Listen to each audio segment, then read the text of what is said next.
Good evening, everyone. I'd like to call the December 5th, 2023 regular City Council and the special meeting of the Housing Authority to order. Tonight we'll be holding both the City Council and the Housing Authority meetings concurrently. Let the record reflect that all council members are present tonight with the exception of Council Member Voights. Votes will be done by our electronic voting system this evening. And right now we're going to go ahead with our public session announcement. We're going to talk about how at this time the City Council will convene to consider public matters. And members of the public, you may speak on any matter that's listed on the agenda. And if you wish to speak on any matter listed on the agenda, please fill out a blue speaker card and provide it to our city clerk at this time.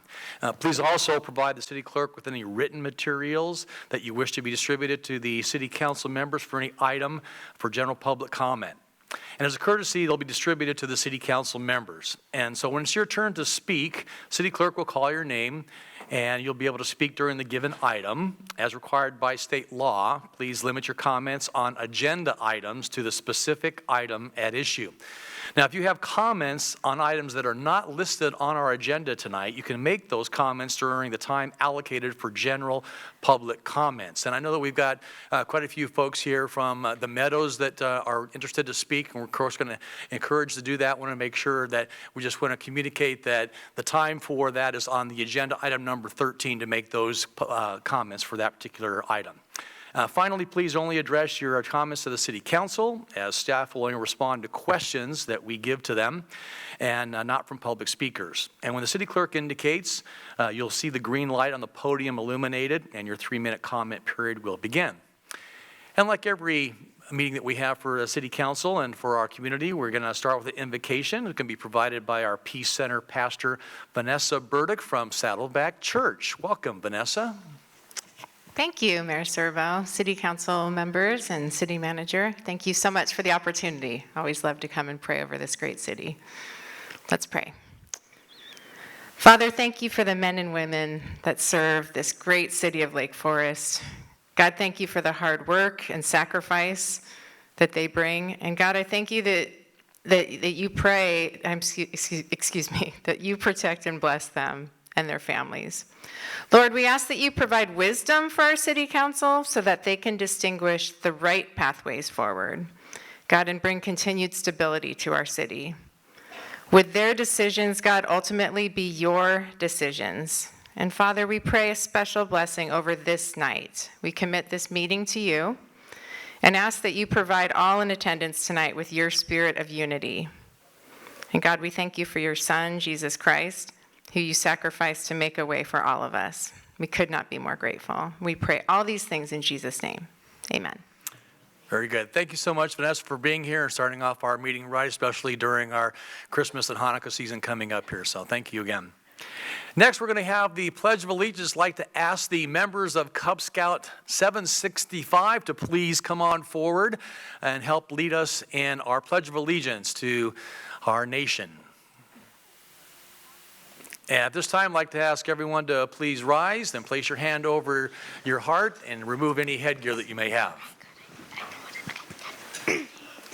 Put your right hand over your heart. Ready? Begin.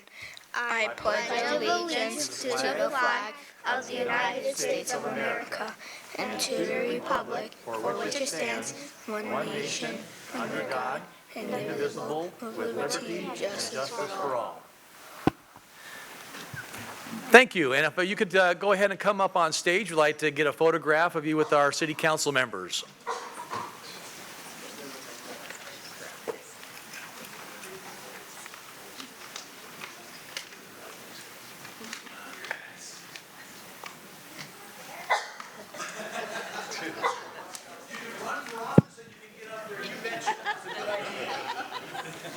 All right, take the microphone here. Hello, you want to say something? Yeah. What are you going to say? Everybody clap your hands. Let's give them a round of applause. We'll go ahead and start with that.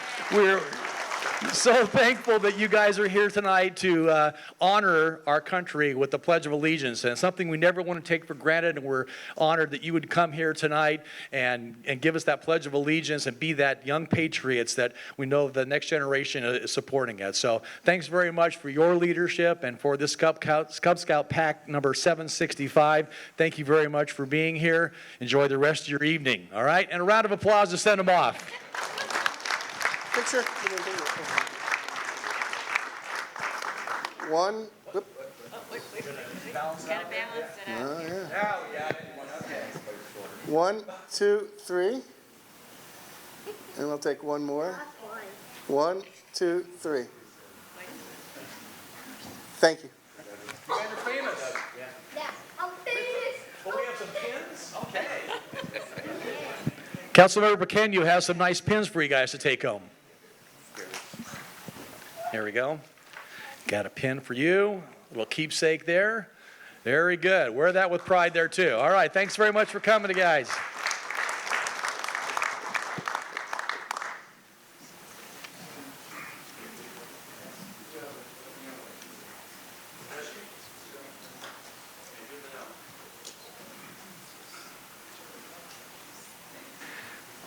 All right, next on our agenda, we have the report from our student liaison from El Toro High School. R.F. Rajpura, are you here tonight? Yes, he is. Well-spoken gentleman who gives us a great report every time. Good to see you again. Good to see everyone, council members. Hello, everybody. I think first and foremost, I'd like to start by celebrating the achievements of our cross-country team at the Division II CIF State Championship race. Freshman Gwen Williams showcased incredible talent, finishing 5th overall in the state and with a remarkable 31-second improvement from her last CIF race. Gwen currently ranks as the fastest freshman in Division II and the fastest Orange County girl in Division II for 2023. Our boys soccer team has also certainly been making El Toro proud. Fresh from their 4-game tournament in Fresno, varsity managed to win 3 games, concluding with a hard-fought draw in the last. For our wrestling enthusiasts, El Toro boys wrestling team is organizing a fundraiser at Joe's Italian Restaurant in Ladera Ranch from 4 to 9 p.m. on December 12th. Your support will go a long way in helping our team. Turning our attention to upcoming athletics, our pep and cheer squad will be hosting a dance competition this Saturday in the main gym. Tickets are $15 and can be bought at the door or on their website, and the event will start around 11 a.m. Additionally, our girls varsity soccer team has a home game on Thursday against Portola at 3 p.m. Our boys varsity soccer team will be playing against San Clemente High School tomorrow at 3:30 in the El Toro Stadium. They'll be playing another game this Friday against University High School at 3:30 p.m. as well. Moving on from sports, El Toro Charger Hall will be coming alive with our jazz and orchestra's instrumental winter concert at 7 o'clock, both today and tomorrow. Tickets are $5 for students and $10 for adults and can be bought either online, on the ETHS Music website, or at the door. Our Royal Blue Regiment recently participated in the California State Band Championships at Bolsa Grande High School. Competing against the top 15 bands in Southern California, our RBR secured an impressive 3rd place, with Color Guard finishing 2nd overall. On academics, El Toro is gearing up for its midterms final season, scheduled from December 20th to the 22nd. Students are diligently preparing for these crucial exams, marking the culmination of their events for this semester. So make sure to wish students good luck, because we'll definitely need it. Finally, looking ahead, El Toro High School is excited to announce its senior graduation night at the Disneyland Resort on June 2nd. Although this event is set near the end of the next semester, we encourage parents and students to secure their tickets at their earliest opportunity. These can be bought either at the ASB room in school or online at the Charger web store. Thank you guys so much for your time, and have a great day. Another great report, and this is such a nice time every time you come to give us a report, Arv, because my boys both went to El Toro High School. They played soccer, and I remember those trips traveling up to Fresno and competing in the tournaments, and then also as a musician, hearing about the things in the music program, all the activities. A little side note, kind of fun, when I was in high school, I was on the journalism team, and I wrote an article. Since I was a musician and I was also an athlete, I wrote an article called Jazz and Jocks. So maybe we can, incorporate that into your meetings there the week there too. So thank you again for being here and giving us that greatest information about El Toro High School. Appreciate it. Thank you guys so much too. Have a great day.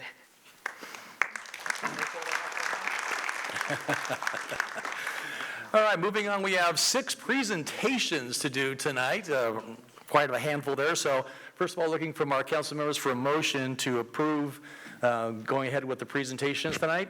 Moved to approve. Okay, and a second? I'll second. And Mayor Pro Tem seconds. All those in favor, we're going to vote now.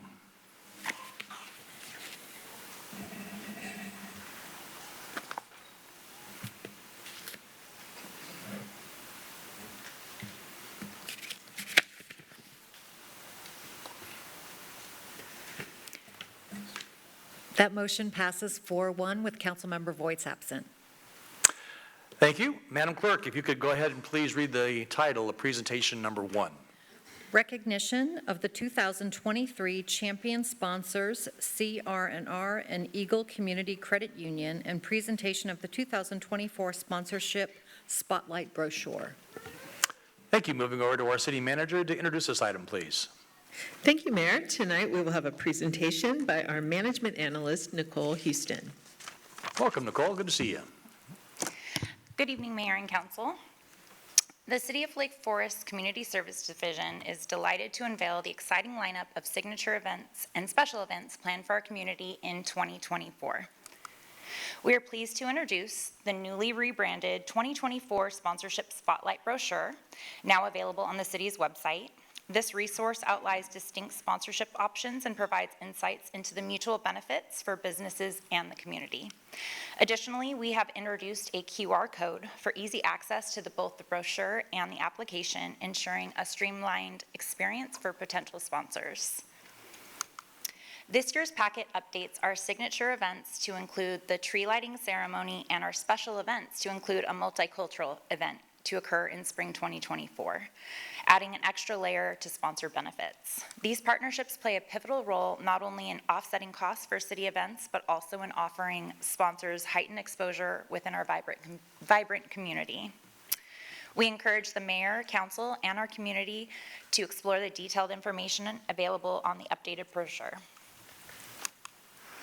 In 2022, we proudly introduced the champion sponsorship level, allowing for a $10,000 contribution to sponsor all city events within a calendar year. It is with great pleasure that we acknowledge CR&R and Eagle Community Credit Union as our esteemed 2023 champion sponsors. CR&R Environmental Services, the City of Lake Forest Waste Hauling Company, stands as a dedicated community partner. Established in 1963, CR&R has become a leading waste management solution provider serving communities throughout Southern California. Committed to environmental sustainability, CR&R actively engages in initiatives to reduce waste and promote recycling. Our second champion sponsor is Eagle Community Credit Union, established in 1937, boasting 6 branches in South Orange County, including one in Lake Forest. Recognized by American Banker as one of the top credit unions to work for in the country and Southern California, Eagle Community Credit Union exemplifies excellence in community engagement. Tonight, we extend our sincere gratitude to CR&R and Eagle Community Credit Union for their unwavering support, and as a token of our appreciation, we are honored to present certificates of recognition. Here tonight to accept on behalf of CR&R is Crystal Denning, and Eagle Community was not able to attend, but we will be giving them their certificate at a later time. So Crystal, can I ask you to join me? All right, and Crystal, if you'd like to join us on stage, we'll also get a photo op for this as well, so we'll make the presentation up here, please.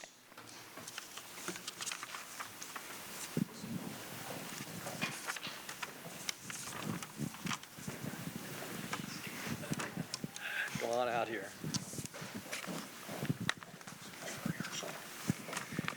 Really can't underestimate the importance and the value of corporate sponsorships, and as our waste management company here in Lake Forest, we certainly appreciate the service that you provide to our community, and then going over and above and beyond and so many different events that you're here to support us. So we're very thankful for your support here in our city, and we really want to appreciate that and take just a moment here to recognize you for that. So we have a certificate that says, Certificate of Recognition from the Lake Forest City Council recognizing CR&R, thanking them for your support and your contributions, signed by all 5 city council members. So thank you very much, Crystal, for that. Appreciate it. Do you have any words you'd like to say tonight? I would just like to say thank you very much for this recognition. It means a lot to us to be community partners and here to support the community, and we look forward to doing it, continuing next year as well. Fantastic. All right, let's get a photograph. Balance it out. 1, 2, 3. And I'll take one more. 1, 2, 3. Thank you. A round of applause for CR&R and Crystal. Thank you very much.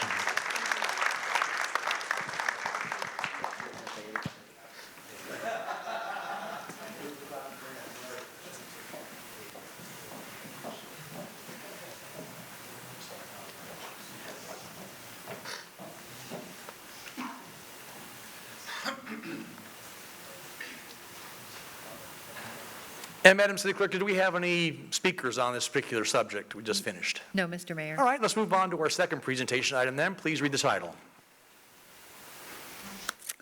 Recognition of the 2023 Lake Forest Academy graduates.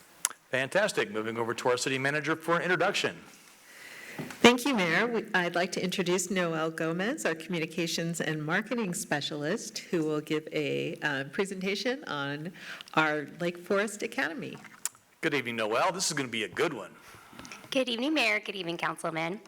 I'm here tonight to present the graduates from this year's Lake Forest Academy.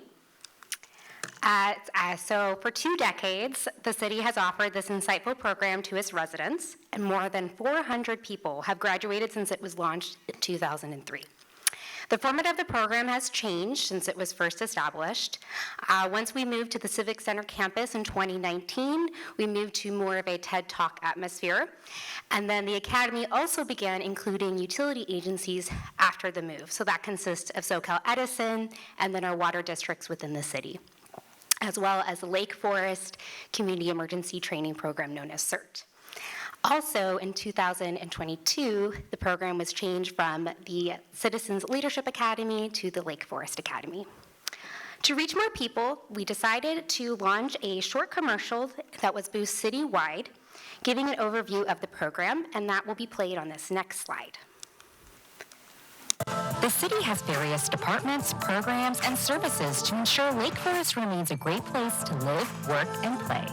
Learn how the city operates daily, how funds are allocated, and how decisions are made by participating in the Lake Forest Academy. The free academy aims to enhance community involvement and provide residents with a general overview of the city manager's office, public works, finance, public safety, and other operations. This year's course starts September 13th and includes 8 two-hour sessions held once a week on Wednesdays. Visit lakeforestca.gov/Lake Forest Academy to learn more information or to sign up.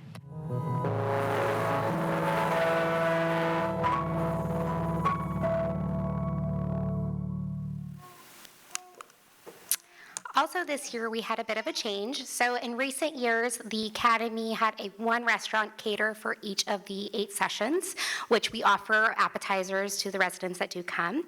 This year, we reached out to 8 restaurants with different cuisines, and they catered each of those sessions, and so those are listed on the screen above. This was highly accepted well from our attendees, and it also gave insight to different restaurants that they didn't try, so they really enjoyed that. This class was kicked off by Mayor Doug Serbo, and it included 9 graduates. And over on the slides, it just kind of gives a showcase of what each class consisted of.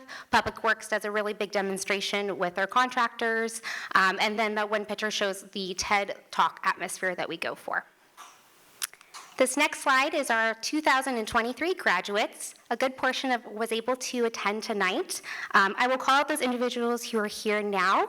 I'll have them come up to the side, and then once they're all here, I'd like you, council, to take a photo with them. So I'd like to call up Carol Burton.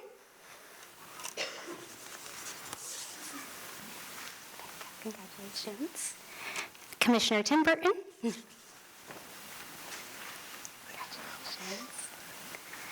Deborah Falica.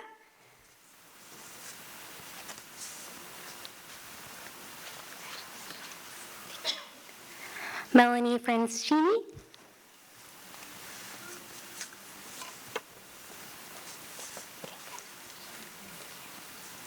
Kathleen Gelberger. Jim Hansen.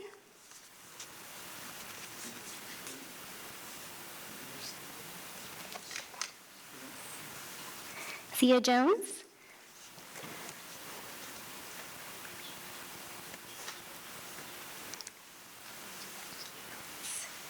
Ed Lee.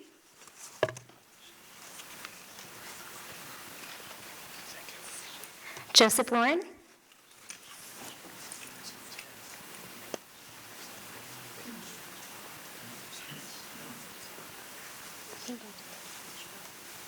Sanjay Sharma.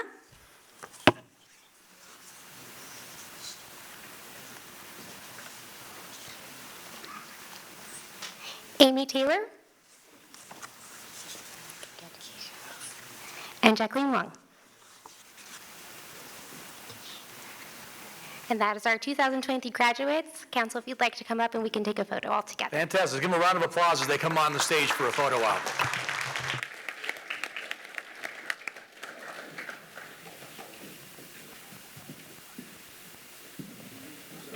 Here.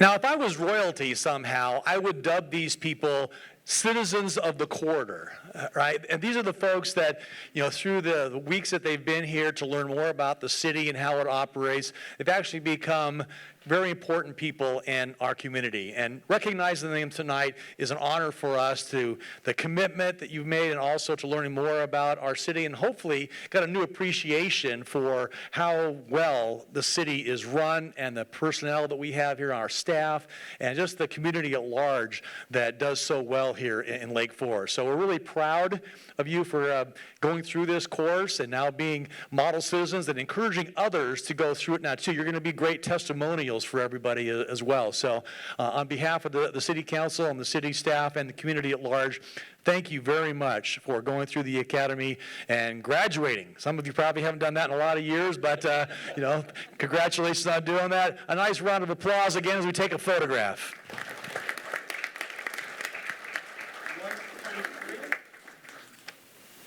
And then we'll take one more. 1, 2, 3. I think you use one of his. All right, very good. Thank you very much for coming tonight. Let us honor you for getting through the academy. Well done. All right, good seeing you, Jim. All right, thank you so much.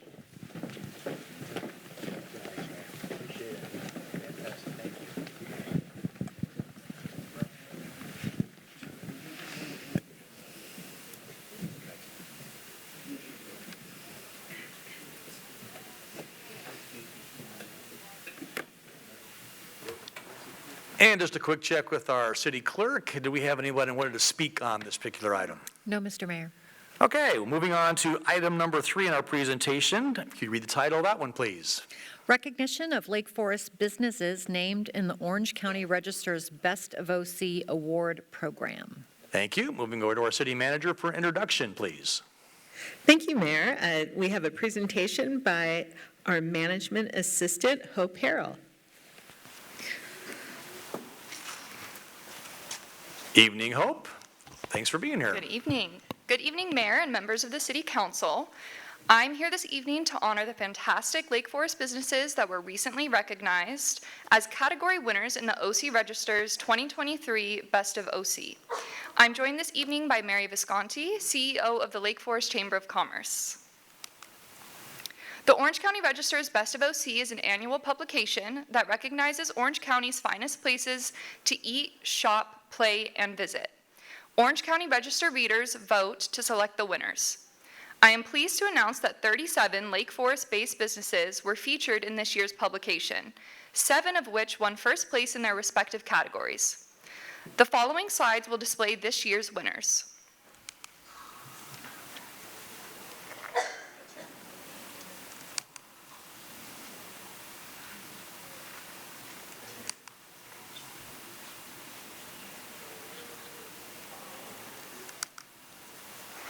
I will now call up individually the businesses that are here with us today to receive their certificates from the city and the chamber.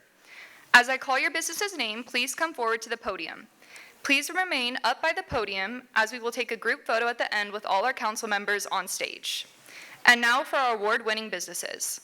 The winners of the Best Tutoring Service category was Kumon North,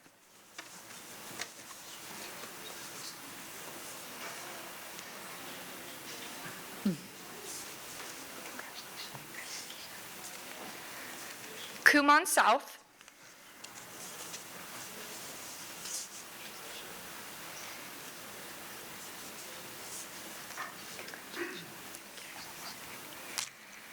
Kumon Foothill Ranch,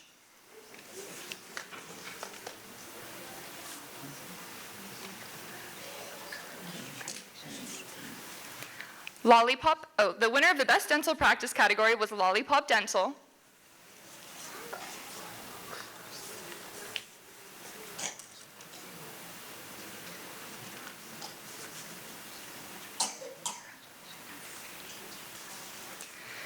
The winner of the Best Grocery Store category was Stater Bros Markets.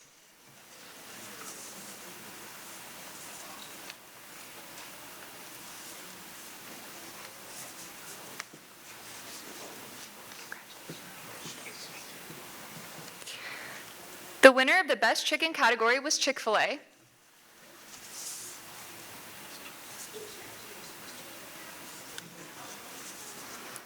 The winner of the Best CBD Store category was SunMed.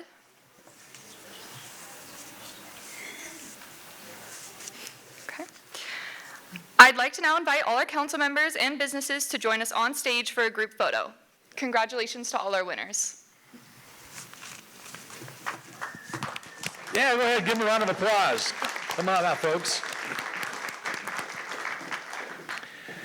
Well, starting to sense a theme there with the first three that were being announced. It looks like we got a very bright community with all the great tutoring going on here. So, and it's also very inspiring for us to know that we've been at a variety of these different ribbon cutting ceremonies and seeing the success of the business there, and to have this many businesses here in Lake Forest that are winning this recognition. I mean, that says an awful lot about how we're a business-friendly community and just your achievement here in our city. So thank you so much for inspiring people to encourage them to be better business people and to be honored in such a way like this. So we're really proud of your efforts and recognizing you for this Orange County Award. So thanks very much for representing Lake Forest as great businesses for us. So let's get a photograph.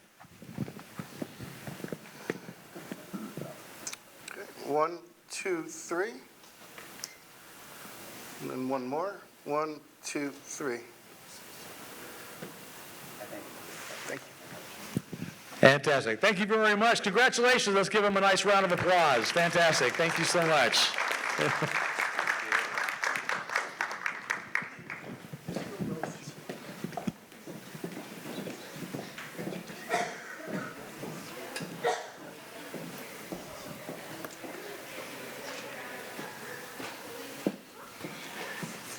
And Madam City Clerk, quick check to see if you had anybody that had to speak on this item.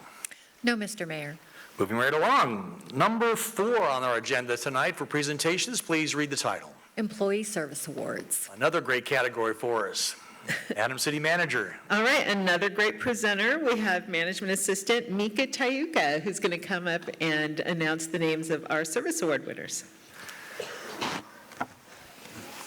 Welcome. Good to see you. Thanks for being here. Good evening, Mayor and esteemed City Council members. On June 4th, 2002, the City Council established the Employee Service Award Program based upon years of service. The Employee Service Program provides recognition for employees reaching milestones in employment in 5-year increments. This evening, the city recognizes 14 employees for their years of service to the City of Lake Forest. Unfortunately, none of our 5-year recipients are in attendance tonight, so I'll move on to our 10-year Service Award recipients. For the recipients in attendance tonight, when I call your name, please come up to receive your certificate and remain standing. A group picture will be taken at the end with our City Council members. Tonight we'll be recognizing Devin Bodie, Senior Recreation Leader.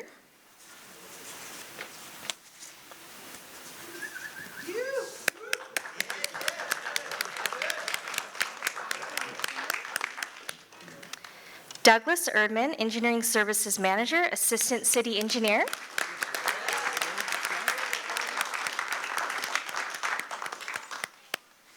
Adrian Grahava, Economic Development and Housing Manager.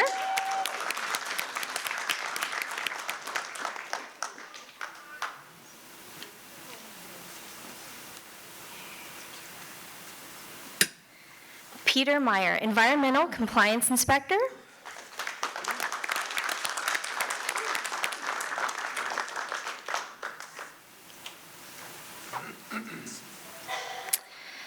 Next, we're going to be moving on to those being honored for their 15-year service award.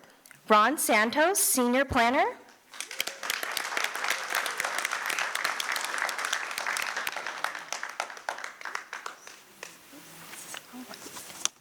You're not Doug. Next is Doug McBratney, Information Technology Manager.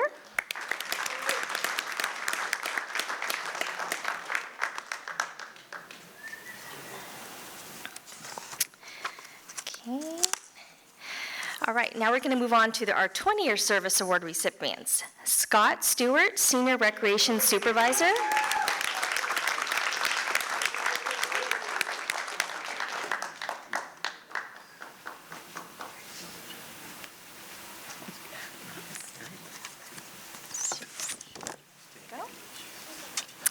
Nick Gates, Senior Communications and Marketing Analyst.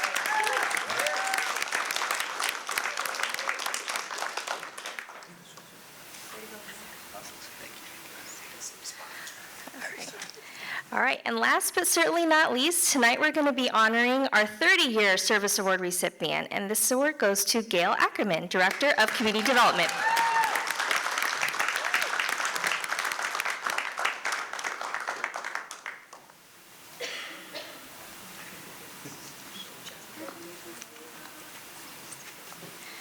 All right.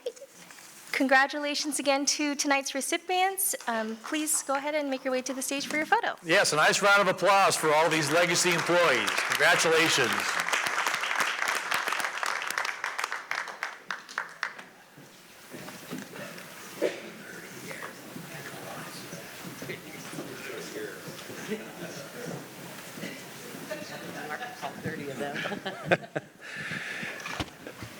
Hey, Ryan.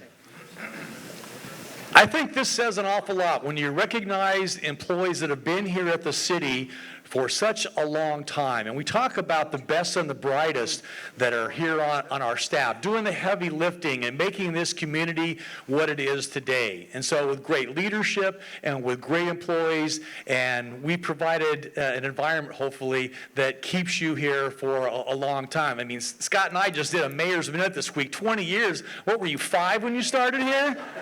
My goodness, this is awesome. Yeah. Well, again, thank you very much from the bottom of our heart for your service to the city and your long time employment here at the city of Lake Forest. We truly appreciate what you do and to make our city as great as it is. So let's get a picture.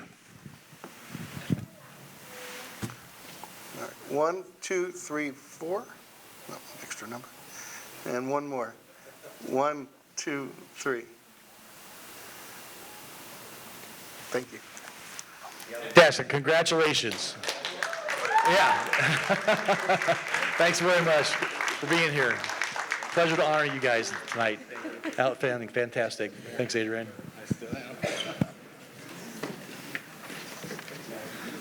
Go, Gail. I didn't know that was tonight.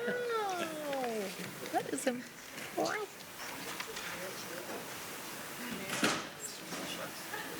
Not till he asked me. And Madam City Clerk, quick check to see if had anybody speak on this one. No, Mr. Mayor. Great. All right, moving on to our next item on the presentations, number 5. What's the title here? Mayor's Award. Oh, I might have something to do with this. Okay, Madam City Manager. All right, I'd like to invite Shelley Cisneros, our Human Resources Manager, up to the podium to talk about the Mayor's Award. Evening, Shelley. Good evening, Mayor and City Council. In May 2018, City Council created the Mayor's Award to recognize employees that provide exceptional service to our city and residents. The selection criteria for the award includes 7 categories, highlighting excellence in performance, innovation, and customer service.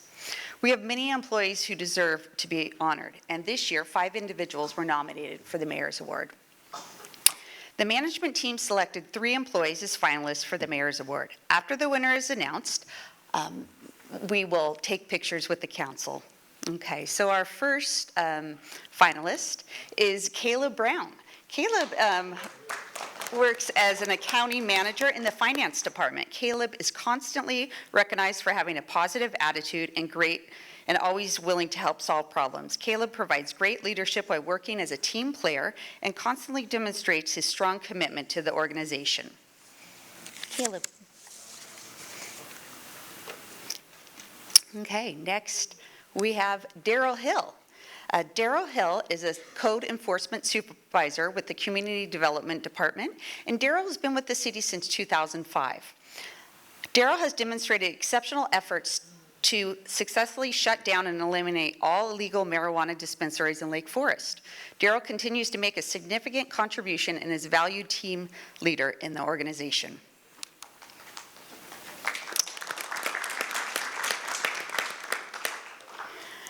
Next is Naz Morakram, is the principal civil engineer in the Public Works Department. Naz is constantly demonstrating outstanding performance, problem-solving abilities, and providing excellent customer service. Naz is constantly being recognized for careful oversight on various capital improvement projects, which exemplifies her exceptional accomplishments that benefit the city and set a high standard for public service. The City Council Selection Committee, which included the Mayor, Mayor Pro Tem, City Manager, and Deputy City Manager, have selected Daryl Hill as the winner of the Mayor's Award. Whoops.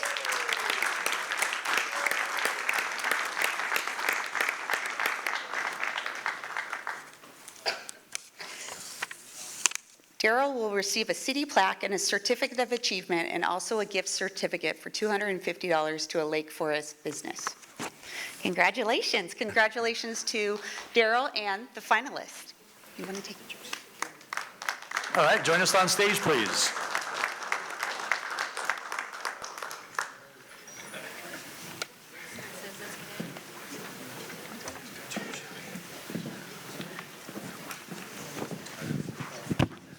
The bar set really high this year for the Mayor's Award, and these candidates, all 3 are certainly deserving. And I know at the Academy Award they talk about being an honor just being nominated. It really is. And I'm not going to say that the choice was as difficult as the Golden Bachelor had to make, but I'm telling you, we struggled, with this. And just achievement from all 3 of these fine people on our city staff doing great work. And it really was a very difficult decision. And we just want to honor all 3 of you for your contributions. And, with Daryl and this year, the whole thing with the marijuana thing and people popping up, it's the first time this year in years that we haven't had a marijuana business illegally set up in the city of Lake Forest, and that's largely due to his efforts and our city attorney and our Orange County Sheriff Department working as a team together. So thank you all for the contributions to our city and making it that much better. Let's get a photo. All right, 1, 2, and one more. 1, 2, 3. Thank you. Congratulations again. Thank you so much. Congratulations, Daryl.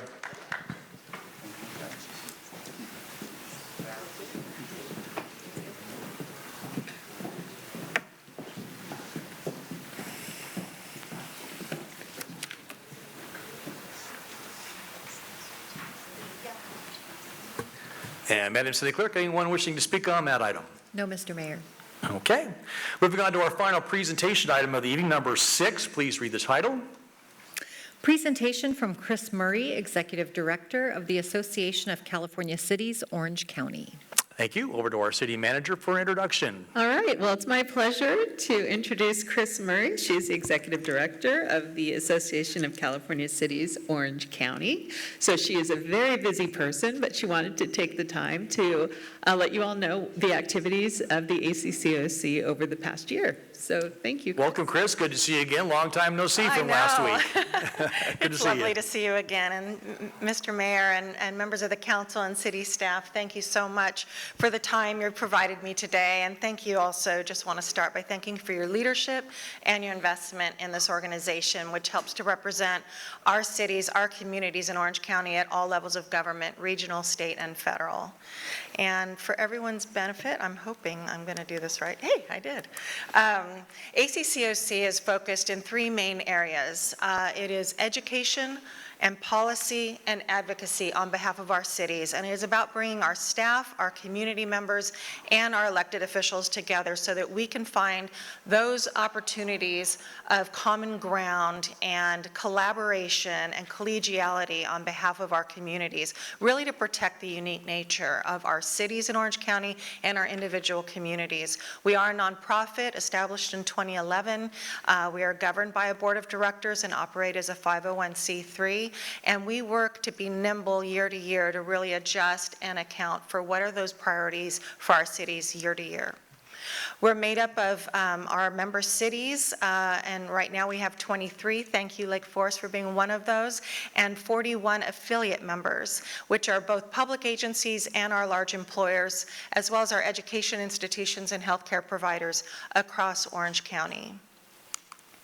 This is our current board of directors. We did have our annual business meeting. Thank you, Mayor Serbo, for being there last week to appoint our incoming board, which will be installed in April of next year. But our board is made up of our city officials who are the voting members. And then we have Grace Lung from OCCMA, the City Managers Association, who represents our city staff countywide, and a number of our public agencies and large employers who also are ex officio members of the board. We have standing policy committees that meet monthly and bi-monthly to really address and hone in on issues, policy matters of importance to our cities. They are energy, environment, and water, our legislative and regulatory committee, housing, homelessness and solutions, and next year we're bringing back economic development and tourism, as well as transportation and infrastructure. These are open to all of you as well as your staff. Many of them are virtual. We really try to make it as convenient as possible to participate, but we've also implemented a number of infrastructure tours in these policy areas, working with our public agencies and with our private sector. Southern California Edison hosted us for their Grid Diversification Center, where we really got to go into the labs and meet with the folks on the front lines doing the research and development to make our grid not only more diverse and stable, but to grow it as we work to accommodate all the electric infrastructure that's coming online. In January, we're having a songs tour also conducted by Southern California Edison for the decommissioning of that facility. And we have another program coming up in January, the Governing in the Era of Artificial Intelligence. And Councilman Tuttimer was very a good advocate in trying to get us to bring back more evening programming. So we are going to be doing policy dinners on a quarterly to monthly basis throughout the year to ensure that we are bringing our folks together, our cities and our affiliates together on those important policy matters. Really hope you can join us on January 30th for that program. Over the last year, we have revamped wholesale all of our communications, again, to make it more seamless and more resource-based for our cities. We completely redesigned the website, and we've just launched our new member portal, which is an all-in-one encompassing online resource where you can find the contact information for all of your officials at all levels of government. There's all the best practices that our cities are working on from a policy standpoint, all the materials from our program programs that we host throughout the year, as well as some new research policy briefs that we're investing in as well for our members. We also have reactivated all of our social media platforms, so the information is going out in a dynamic way and can reach not just all of our members, but the public as well about the work of our cities, and our new online newsletters, the Policy Pulse, which is weekly and gives you a quick snapshot week to week of what's happening at municipalities across the county, but also our monthly open session, which is a deeper dive. And in January, we're bringing back our City Square podcast with 2 installments a month, and really hope you'll tune in for those as well. For education and programming, we've doubled in-person programming this year, and we're going to be even more assertive in that next year. So please take the time to join us when you can. We're doing everything we can to make these dynamic and informative, and opportunity to walk away learning something new about the issues that we're striving to address. But we also have brought back the Sacramento Advocacy Program and Washington, D.C. as well, so that we can convene as an Orange County voice on behalf of our cities in those 2 capitals as well. And again, our Public Policy Makers Academy in August that we team with UCI. And that's, again, another deep dive into policy issues on every Friday in August. It's 4 to 5 hours depending on the lineup of speakers. And we really invite you to join us and get engaged in those programs. I just wanted to share a snapshot of the programs we've held this year, our new elected officials orientation and training, where our officials also get their AB 1234 and AB 1661 certifications, which every elected official is required to do. Our mass shooting and critical incident preparedness forum was so widely attended and co-hosted by our Sheriff Don Barnes with law enforcement representatives from across all of our cities, and we had about 200 people. We even had cities from outside Orange County send representatives. We partnered with the Department of Homeland Security as well, and some educational experts who have been developing a roadmap for cities who are faced with these tragic outcomes, as we have been here at home as well. Very well attended, and again, planning is absolutely essential so that when we're on the front lines dealing with these issues, our city officials and city staff and law enforcement are prepared to care for our communities. Again, I mentioned this advocacy programs, our quarterly dinners, and our summer legislative roundtable, which 2/3 of our state delegation attended, and we had a great Q&A with them on what's happening in Sacramento, and then had a nice networking reception so city officials could talk amongst themselves as well, which is really important to develop those relationships so that we can work together across city borders as well. And then I've mentioned some of our upcoming programs. The QR code can help you scan and register for any of these programs. It's also available on our website at accoc.org. And with that, I just want to conclude with a genuine thank you, a note of appreciation for your investment in our organization. We stand by as staff and board members to serve you and your staff, and we'll always be there for you as a resource. So thank you. Thank you, Chris, for being here tonight for the presentation. And to be consistent with our presentations, we'd like to invite you on the stage. We'll get one last photo opportunity here with the city council members. Thank you.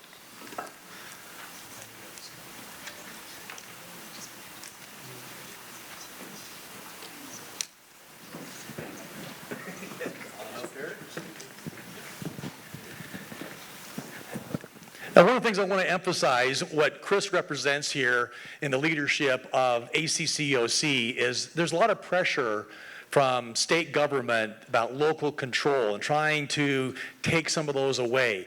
And when I got in the race to be here on the city council, I didn't really know that much about the local people that are advocating for the policies that we enjoy here. And so there's a lot of really great people in politics that are doing the work behind the scenes for our way of life, our culture, our amenities, our values. And ACCOC is one of these organizations that allows us to come together as cities, link arms, and be stronger together as we advocate for certain types of measures and policies and the education for our communities to make sure they understand the good work that's being done in politics for all of our benefits. So we really want to thank you very much for being here, Chris, and the leadership at ACCOC, and we look forward to participating in these upcoming events. Thank you. Thank you so much. Oh, here we go.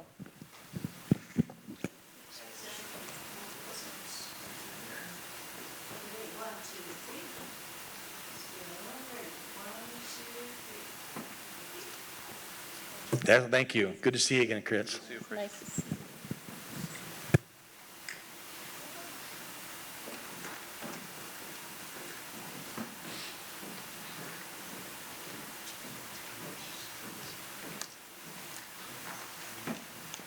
And one last check with our city clerk to see if anybody wanted to speak on this item. No, Mr. Mayor.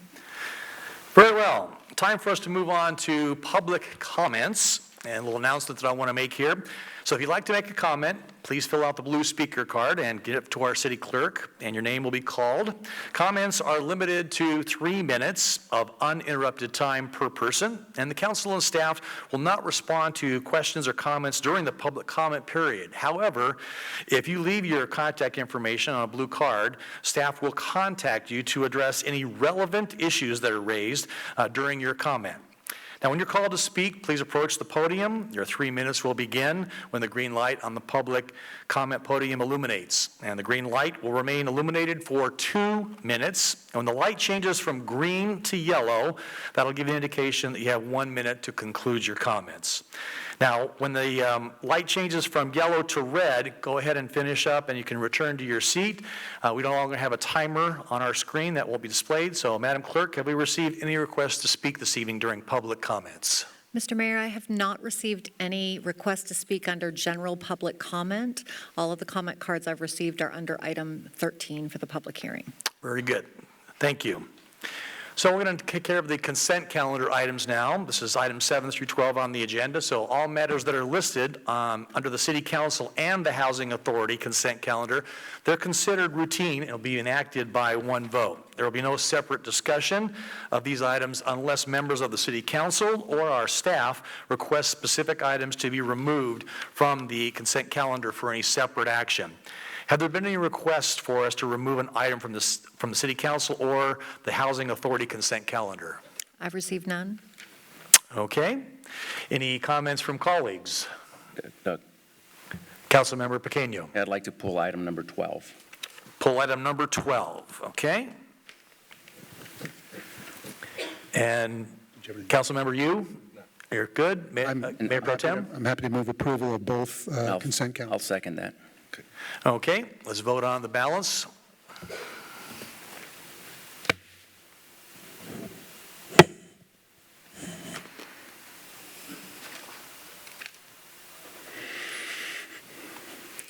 That motion passes 4-0 with Councilmember Voigt's absent.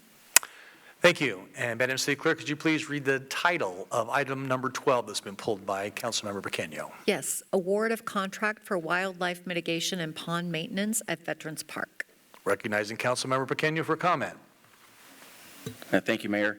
So I walk by Veterans Park every morning, and about summertime, you could walk across the pond because there were so many turtles in there. It was hundreds of turtles.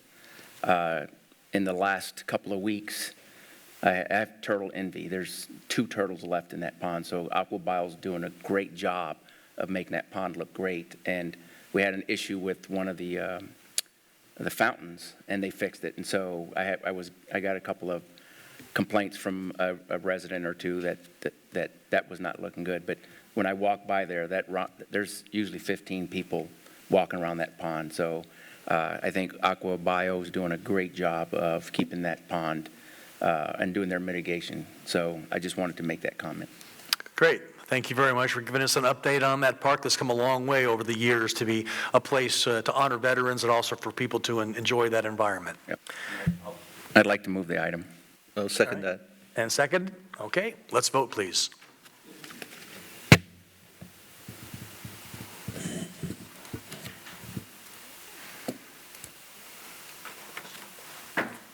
Motion passes 4-0 with Councilmember Voigt's absent. All right, thank you. Now we're going to move on to our public hearing item, number 13 on the agenda. And Madam Clerk, could you please read the title of item 13? Meadows General Plan Amendment 06-23-5639, Nikasi Area Plan Amendment, AP 06-235640. Thank you. At this time, I'd like to open the public hearing. Madam City Manager, could you please introduce this item? Thank you, Mayor. Tonight, we will be discussing the Meadows General Plan Amendment and Nikasi Area Plan Amendment, and we will start with a presentation by our Community Development Director, Gail Ackerman.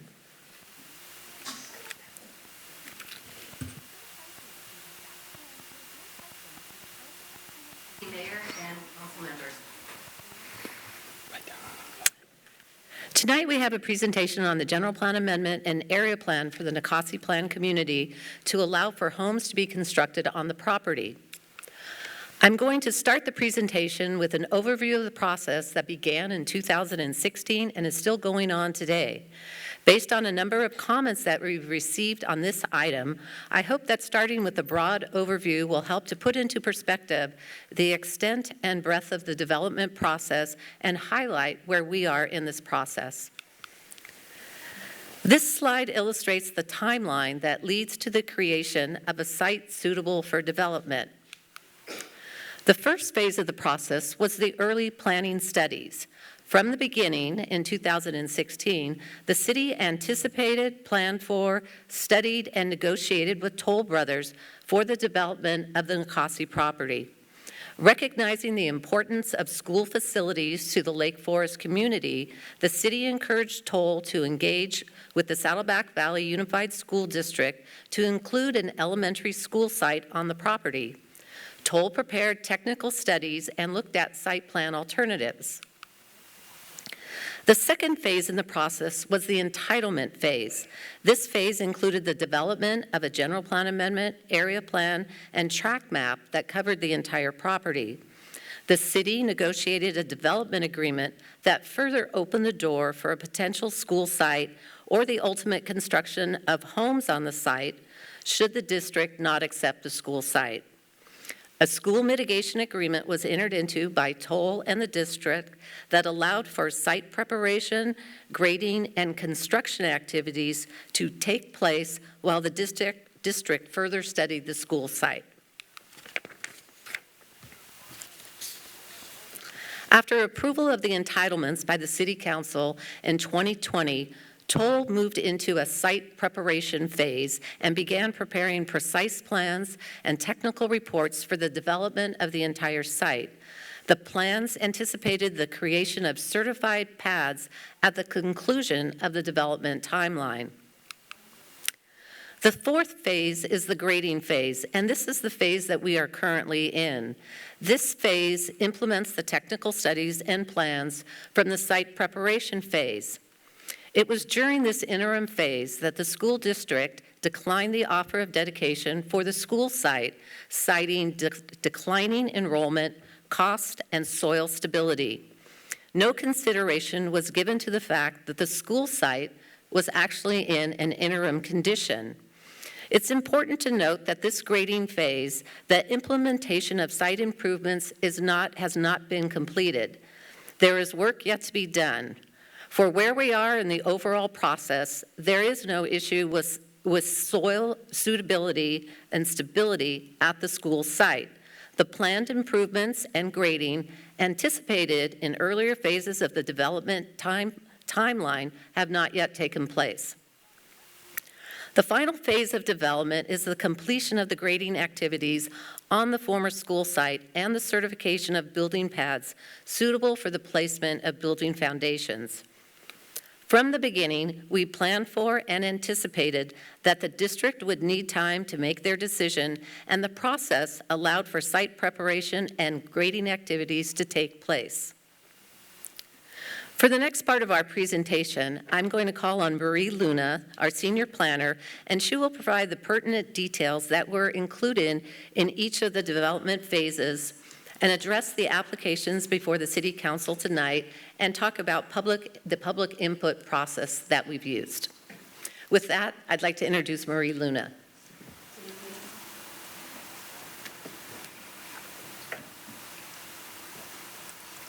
Good evening, Mayor, members of the City Council, and thank you for the introduction, Gail. Good evening.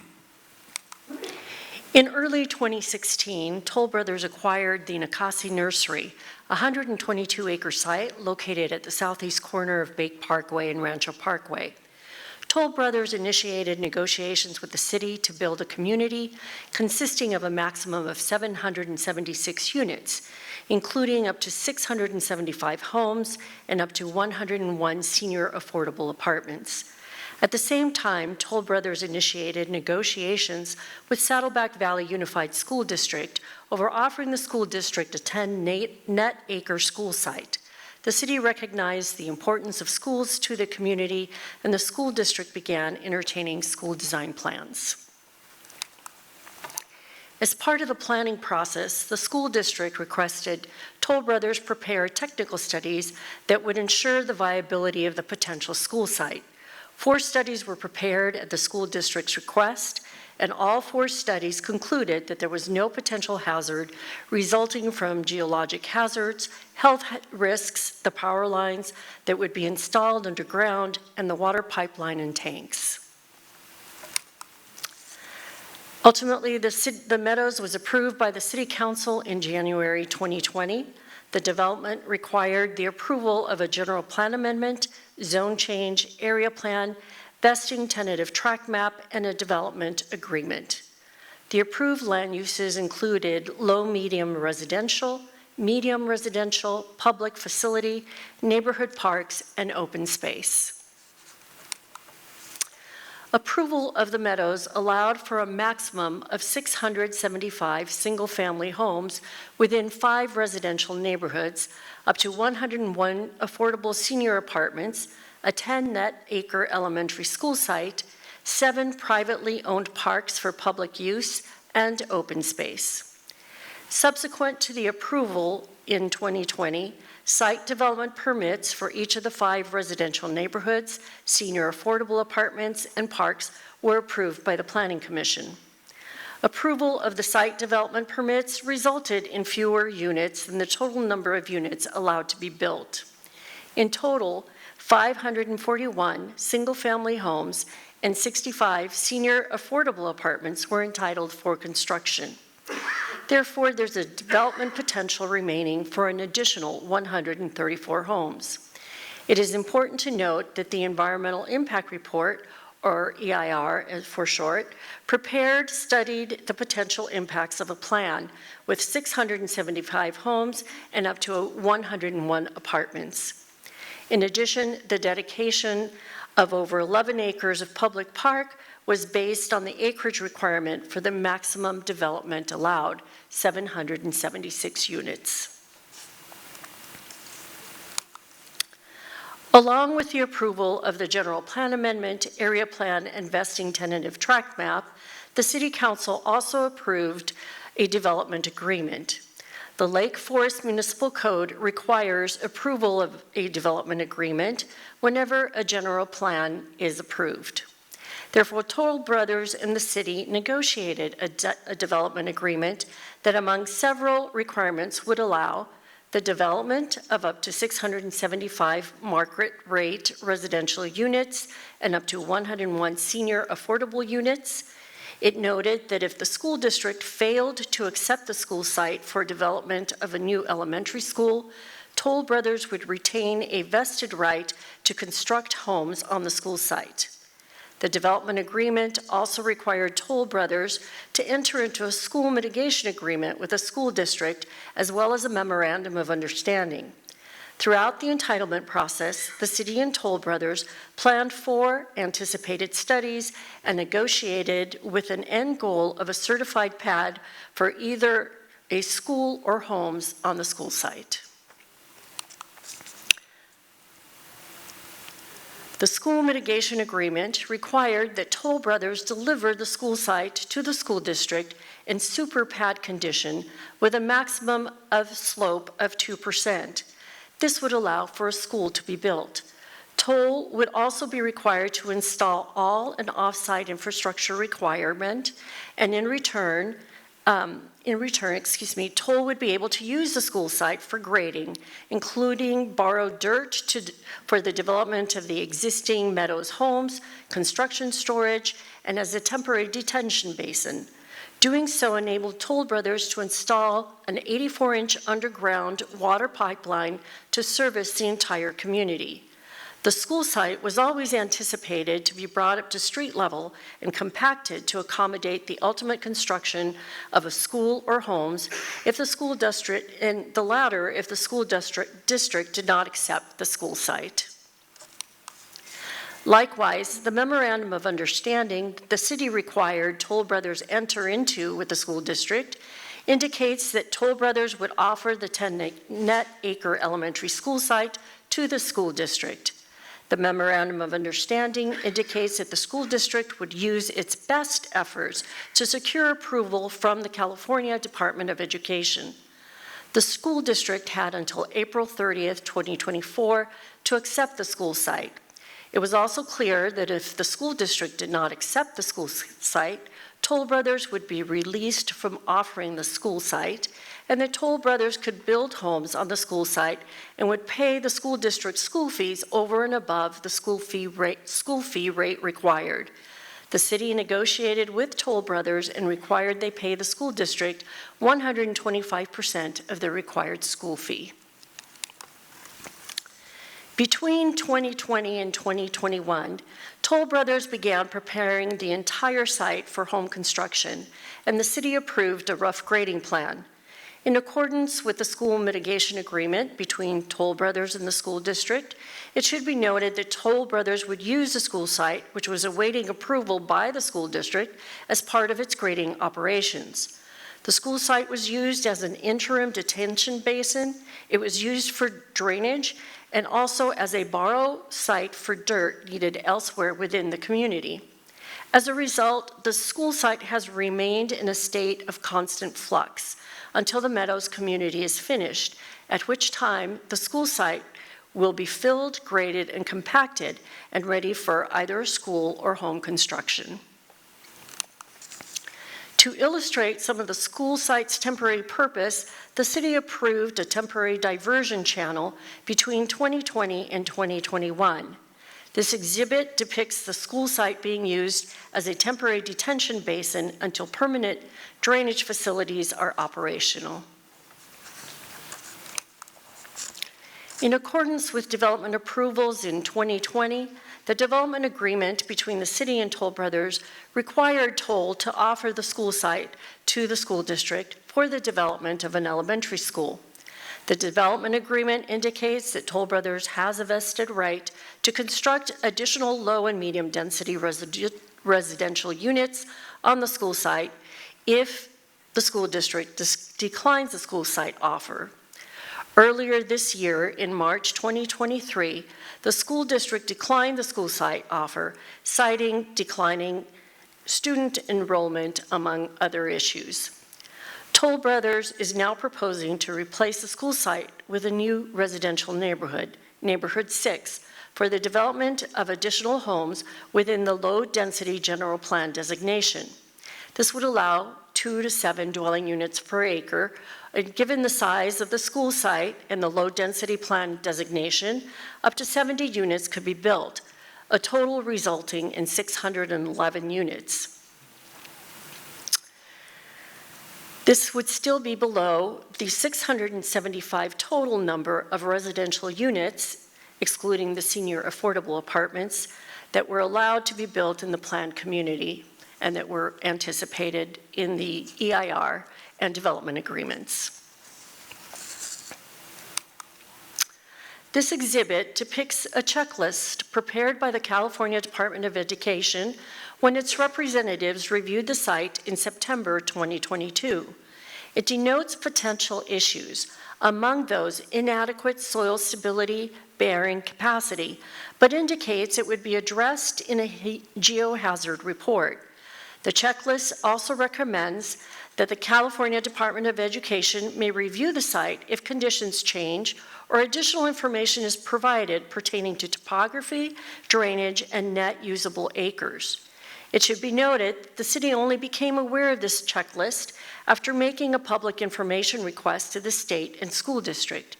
No additional reports were prepared, and the potential issues checked were temporary conditions which had either been addressed prior to this checklist being completed or would be addressed prior to Toll Brothers turning the school site over to the district in blue-top condition and ready for school development. However, because the school district did not accept the school site, and because in accordance with the development agreement, Toll Brothers retains a vested right to develop homes on the school site. The school site will ultimately be prepared to receive homes. As has always been anticipated, the school site will be filled, compacted, and brought to street level in accordance with the approved rough grading plan, all the while being inspected by the city's full-time on-site grading inspector, the city's geotech inspector, and the developer's geotech inspector. On August 3rd, 2023, the Planning Commission reviewed this general plan amendment and area plan amendment and voted 5-0 to recommend its approval to the City Council. On August 28, 2023, in response to residents' concerns regarding the school district's decision to not accept the school site, city staff held a town hall meeting, which also included participation by representatives from Toll Brothers and the school district. City staff provided a project history. The school district provided information on the district's decision to not accept the school site, and Toll Brothers answered questions from the community. On October 9th, 2023, in response to additional concerns expressed by residents of the Meadows, city staff held a community safety forum. Presentations on public safety, traffic calming opportunities, and proposed neighboring construction were provided by the Sheriff's Department and city staff. On November 23rd, 2023, in accordance with public noticing requirements, this general plan amendment and area plan amendment, a public hearing notice for tonight's council meeting was published in the Saddleback Valley News, posted at City Hall, and mailed to property owners within a 300-foot radius of the site. In addition, the hearing notice was emailed to Town Hall and Community Safety Forum attendees who provided email addresses. As a result of the school district not accepting the school site, Toll Brothers has submitted this request for a general plan amendment. The school site is currently designated public facility on the city's general plan land use map.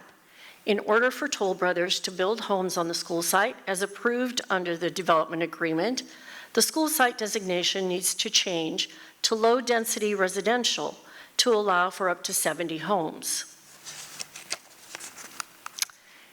In addition, the area plan amendment, which governs development within the Meadows, needs to be amended to revise all references to the school site to low-density residential and replace all references to the new reference, a new neighborhood, Neighborhood 6. In addition, the streets formerly designated public to allow for school site access, including a portion of Emmy Way, a portion of Greenleaf, and all of Lassen Street will be designated private because all these streets will now serve private homes. City staff recognizes that residents are disappointed over the school site not being built, and we have received a lot of letters indicating those concerns. However, the school site, like the entire Meadow site, has been studied, analyzed, inspected, and thoroughly vetted to allow Toll Brothers to retain its vested right to build homes because the school site was not accepted by the school district. As a result, city staff and the Planning Commission, acting in an advisory role to the City Council, recommends the City Council approve this general plan and area plan amendment. It should be noted that Toll Brothers will be required to submit a tentative track map and site development permit for Planning Commission approval prior to any development being permitted on the school site. And that concludes my presentation, and I'm here to answer any questions you might have. Thank you. Thank you very much for that presentation and overview. Let me move over to our Madam City Clerk to see if we have any requests to speak on this item. Yes, Mr. Mayor, we've had approximately 22 speaker cards turned in this evening, so we'll get started on those. The first three speakers in this order: Harrison Jiang, B.W. Zhu, followed by Yi Ma. Harrison? And as a courtesy, I'd just like to ask, I know we've got a lot of folks that are going to be speaking tonight, and we've received lots of emails regarding this, and so I would ask, in the interest of time, if we can make sure we reduce some of the redundancy. We understand the message that you've delivered to us in email, and we would hope that, tonight, at the 22 speakers, that we would eliminate redundancy, and we get the message after we've heard it a few times. So if you could honor us with that, I'd appreciate it. Thank you for your time. Okay, great, thank you. Good evening, Mayor Mr. Serbo, and esteemed member of the City Council and the Housing Authority. I'm Harrison Jiang, a homeowner of the Meadows community. In preparation for this meeting, I have submitted 5 supporting documents for your reference. My comments today pertain to the significant modification of the proposed school site by Toll Brothers, intentionally or unintentionally. I have 4 major concerns. First, it is related to the public hearing notice oversight. The public hearing notice prepared by the city planning and development overlooks 2 critical facts. The proposed school site underwent major modifications by Toll Brothers, resulting in over-excavation. I heard an argument from the planning, but we certainly believe that the over-excavation, it is beyond the normal, construction. The second is the soil concerns for building the school were raised by the California Department of Education and the architects due to the major modification. So we heard that in the 2019 initial EIR, we have the approval, no problem with the school site at all. And then late 2022, the CDE performed the second assessment, and they found the issue with the soil. Okay, I think the difference, the reason we have the concern is because of the major modification. So as you can see in my document 1 and document 2, I have 2 pictures showing the entire school location. You can pretty much tell the significance of the changes. So the concern raised by CDE and architects shows that it requires extensive clean soil backfill and inadequate soil stability and bearing capability. So these changes to the school site necessitate major revision to the previous EIR. I certainly believe that the EIR needs to be modified to accommodate and to address the major modification. It is part of the process, is part of the policy, it is part of the CEQA requirement. So the second concern I have is the CEQA compliance and oversight failure by the city as the lead agency and Toll Brothers as the developer. So they have not addressed the CEQA requirement, especially the mitigation, monitoring, and the reporting program established by the city. The MMRP section 4.7.1 in document 5 explicitly mandate adherence to geotechnical evaluations, including consideration for over-excavation. You could please wrap up your comments. Yes, so I appreciate the time attention to this matter, the ongoing development of our community, and the resolution of any matters pertaining to the public safety is very important and requires a swift attention. So I really appreciate that your consideration with our shared commitment to adhering to relevant guidelines and to ensure the public well-being and our community. Thank you. Okay, thank you for your comments. Our next speaker, please. B.W. Zhu. Last name Z-H-O-U. Zhou. Welcome. Good evening. Dear City Council members, my name is Bin Zhou, and I'm the homeowner in the Meadows community. I'm expressing my concern regarding the Meadows General Plan Amendment and the Necessary Area Plan Amendment. Two Brother is seeking approval to reclassify the land use of the proposed school site from the public facility to low-density residential. I strongly oppose this change unless Two Brother agrees to buy back the current easement. This easement has caused significantly financial load on Meadows residential and introduce number of the health and the safety issues to the community. The current easement agreement places an undue load on Meadows homeowners. It grants public access to private facility and the road, and the residential have to pay big maintenance cost. Home buyers who face language barriers were not fully informed about this implementation of this easement agreement. During the contract signing, Two Brothers took advantage of this, leading to an unjust agreement. Even for buyers without language barriers, acceptance of the cause was sought about the presentation of the potential school. With the cancellation of the school plan, the easement no longer hold. Two Brothers should repurchase it from the city.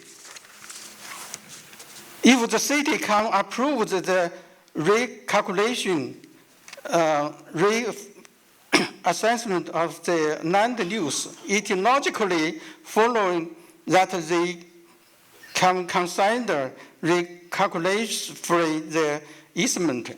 We hope the city consider voters interested and disapprove the Two Brothers' request. Two Brothers' action over the past 2 years have raised the concerns about their true intention. Homeowners generally agreed that Two Brothers has never wanted to build a school since day one. They used the plantation school as the marketing strategy. Two Brothers must repurchase the easement, thereby transform Meadows into the gated, safe community. Excuse me, sir. Thank you. Your time has expired. Appreciate your comments. Thank you. Thank you. Next speaker is Y. Ma.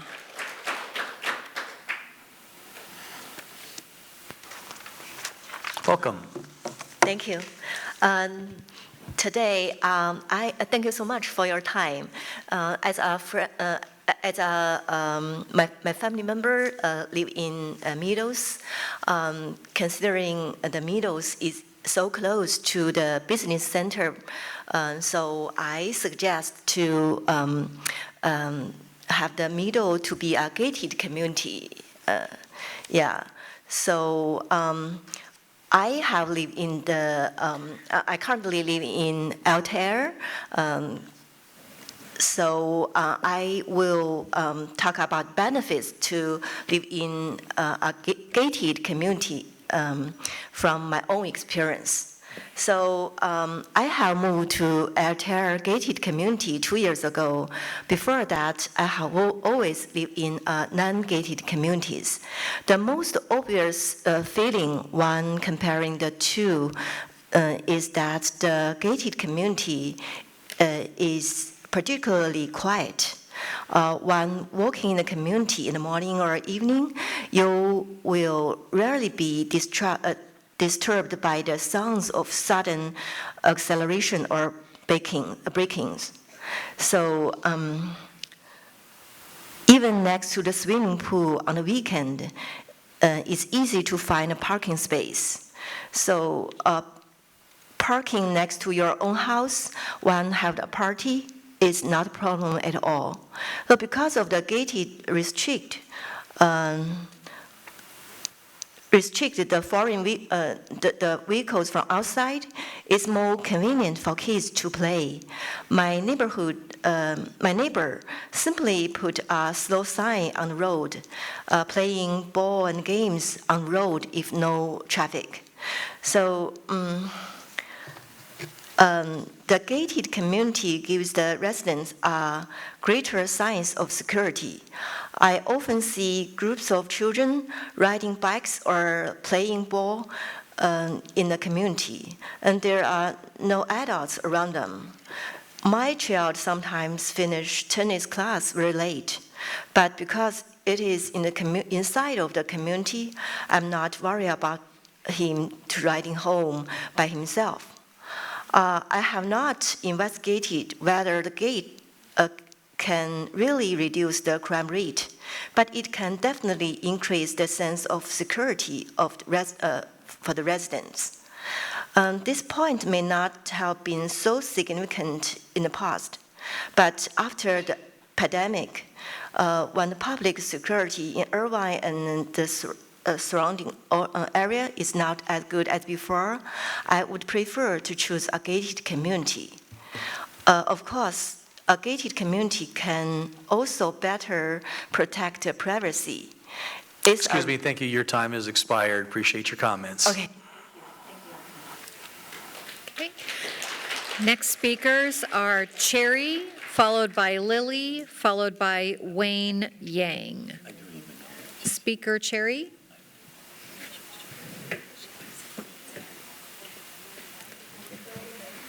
Cherry, Cherry.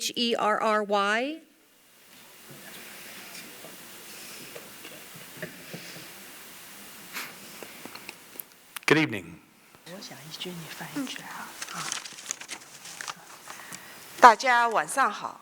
你讲吗？ Good evening, Mayor. 我强烈反对将学校用地从公共设施重新分类为住宅区。对于小区居民来说，除非托尔兄弟同意回购当前的地权，否则这对我们是非常不公平的。 I understand that Toll Brothers is seeking approval to reclassify the land use of proposed school site. I wish to convey my strong opposition to such a change unless Toll Brothers agree to buy back the current. Yeah, if you can move closer to the mic next time so we can hear you a little better. Thank you. Move the mic a little bit. 再说下去对吧？我认为托尔兄弟应该考虑回购这个地权的4个理由如下。 There are 4 compelling reasons why I believe Toll Brothers should consider buying back the easement. 第一，不公平的地权协议。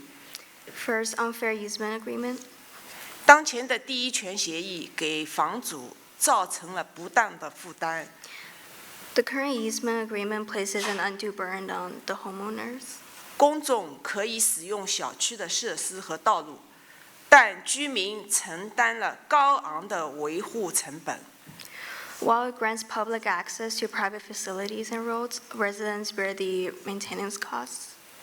这是森林湖市和托尔兄弟达成的协定，居民并没有参与意见，甚至买房的时候并不知情。 The agreement is only from the Lake Forest City and the Toll Brothers, and the owners had no knowledge of that. 第二，不公平的条款接受背后的原因。 Second, reasons behind the unfair clause acceptance. 购房者中相当一部分是有语言障碍的少数族裔。 Home buyers particularly faces language barriers. 在签订合同时，并没有完全了解地域协议的影响。 Most isn't fully informed about the implications of the easement agreement during contract signing. 托儿兄弟利用了我们的脆弱，导致了不公正的协议。 Toll brothers took advantage of their vulnerability on languages, leading to an unjust agreement. 即使对于没有语言障碍的购房者，接受该条款是建立在潜在学校的存在的前提下的。 Even for buyers without language barriers, acceptance of the clause was contingent on the presence of a potential school building site. 随着学校计划的取消，第一权背后的理由不再成立。我们有理由要求托儿兄弟从市政府回购它。 With the cancellation of the school plan, the rationale behind the easement no longer holds, warranting Toll Brothers to repurchase it from the city. Thank you. Your time has expired. Appreciate your comments and the interpretation. Next speaker is Lily.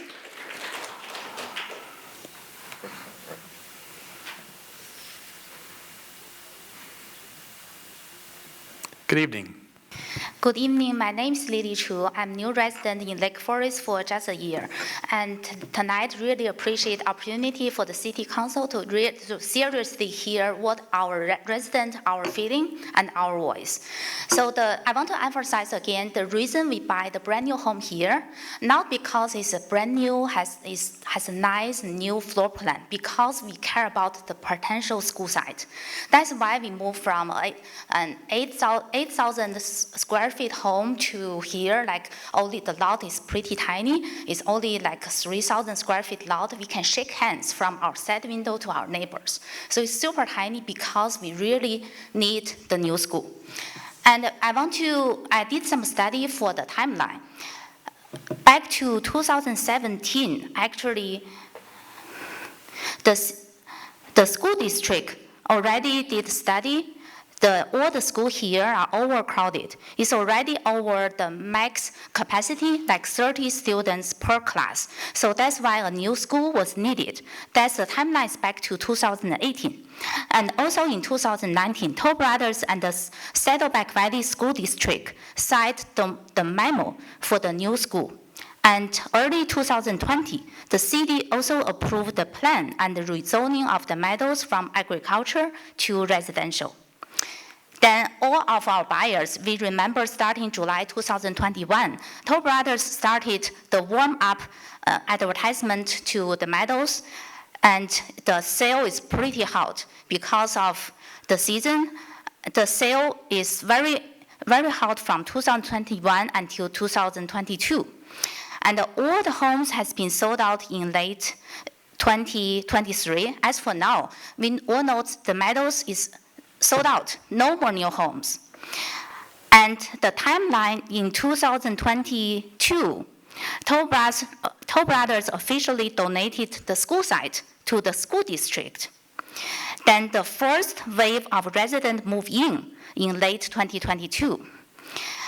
Then this year, in 2003, Saddleback Valley rejected the offer to build a new school. So for this timeline, we realized the strategy of the potential new school is totally advertisement strategy to attract buyers, especially Asians, really want the new school. And also I did some research based on the number of the new communities. We have over 3,000 units for the communities built after 2010.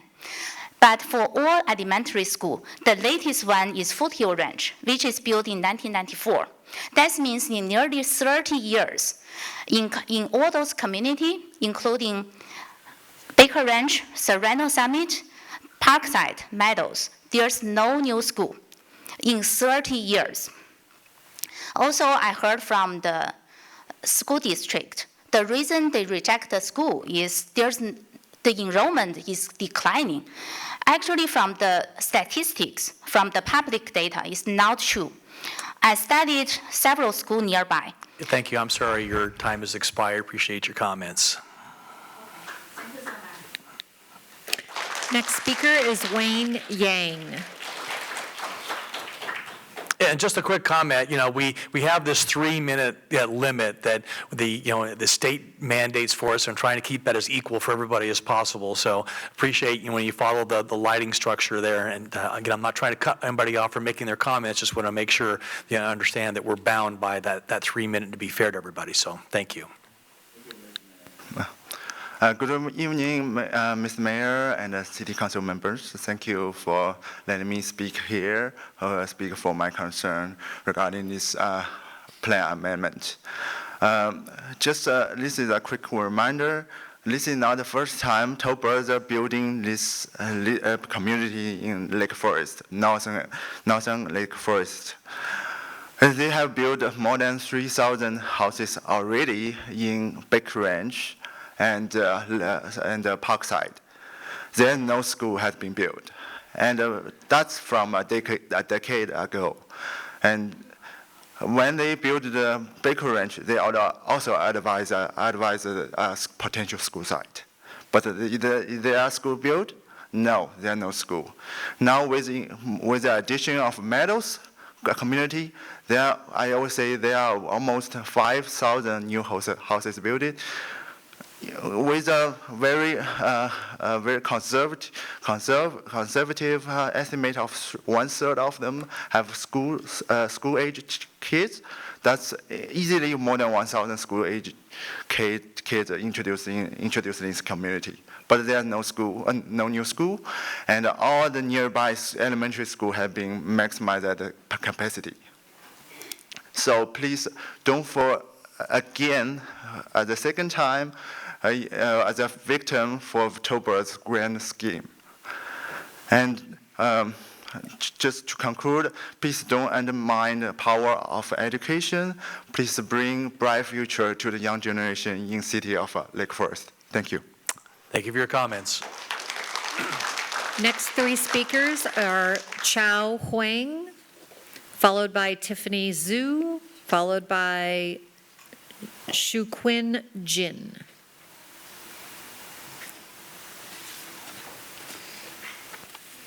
Good evening. Good evening, Mr. Mayor and City Council members. I'm Chao, homeowner of the Meadows community. My fellow neighbors and I gather here today to express our strong opposition to converting the school site to more houses. We have witnessed that Toll Brothers had conducted substantial alteration on the proposed school site by excavating on the site and turning into a huge hall since mid-2022. There's a clear, significant change on the site after the previous EIR, which was conducted in January 2020, which is no longer sufficient. Staff from the California State of Education Orange County office, who visited the proposed school site in August 2022, told us that she was surprised and concerned when she saw the huge hole. It was created by Toll Brothers with a doubtful purpose and ended up disqualifying the site from the evaluation. Their action and its timeline are highly suspicious and questionable, given that the site was initially complied with CDE guidelines back in 2017. If TB had any genuine intention of donating the site, they should not have made any alteration before the official donation of the land at the end of September 2022. We're not buying the excuses that they used the dirt to build more houses. The proposed school site was nothing but a marketing ploy, so the so-called potential school had zero potential. This wording does not grant TB innocent. Toll Brothers has done whatever they can to keep homeowners in the dark.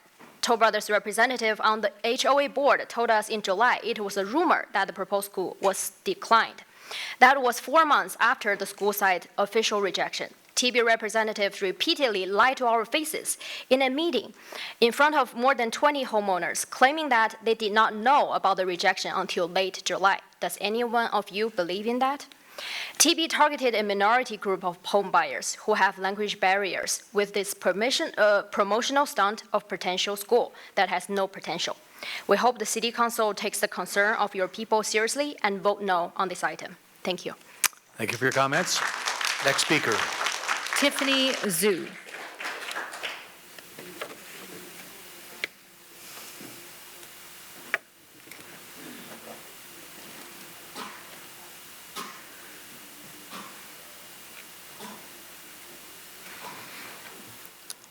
Yes, make sure the microphone is right in front of you so we can hear you better this time, please. 大家晚上好。 Good evening, mayors and council members. 我也不讲很多大道理，我只是因为时间有限。首先，我们在买房的时候 ，Top 8的销售是跟我们说，这里是要建学校的。我们当时就认为，小区里要建学校，治安肯定好些。 When we first buy the house, from the city, the brochures told us that it will be built to use for school sites. So then, therefore, we think the neighborhood environment will be in good hands. 因为上下课的时候都会有警察在维护治安，各方面的管理也会跟上来。 During daytime around schools, there will be police officer enforcement tracking, and there will be speed limits. 加上小区里有个学校，祖父母呢可以帮忙接送小学上学，这样一来就减轻了做儿女的负担。毕竟这里的房子不便宜，还贷款的压力很大。 With a school in the neighborhood, grandparents could drop off schools, and then therefore it decreases the burdens because the houses isn't cheap, and to pay back loans is a big pressure for them. 建学校这个饼给我们给画上了。 结果我们从买房开始就盼着建学校，后来我们搬进来，每天看见很多大的卡车在建学校那块地不停地进去把泥挖走。 The light to have a school site was being made the day they bought the house, and since the day they bought the house, they were expecting the school site to be around it. I bought the house in October and moved in November. Every afternoon, we will see trucks moving muds around, and then at the potential school sites, hoping that's where the school site would be. 然后就是现在的结果，检查不通过，地面构造等很多原因不能再起建学校。专业的事情我们不懂，我就只想问，既然学校都不能建了，那为什么可以建房子让人住进去了？住人住不存在危险吗？ With the current result being the ground structuring not being passed the test, and it's unable to build a school, I just wanted to ask if schools cannot be built on the sites, why can you guys keep on building houses to let people live in there? Is that not dangerous more than schools, or are they not equal? 这不就是明摆着在欺骗我们这些小业主吗？ Is that not clearly enough to deceive the homeowners? 再有，我们在买房时，你们建商的宣传册上只是说要建多少个公园、多少绿化，没有跟我们强调所有这一切都要对外开放。 On the buying agreement and brokers, you guys only mentioned how many parks and houses. Thank you for your comments. Your time has expired. Appreciate that. Okay, thank you. Next speaker is Shuquin Jin.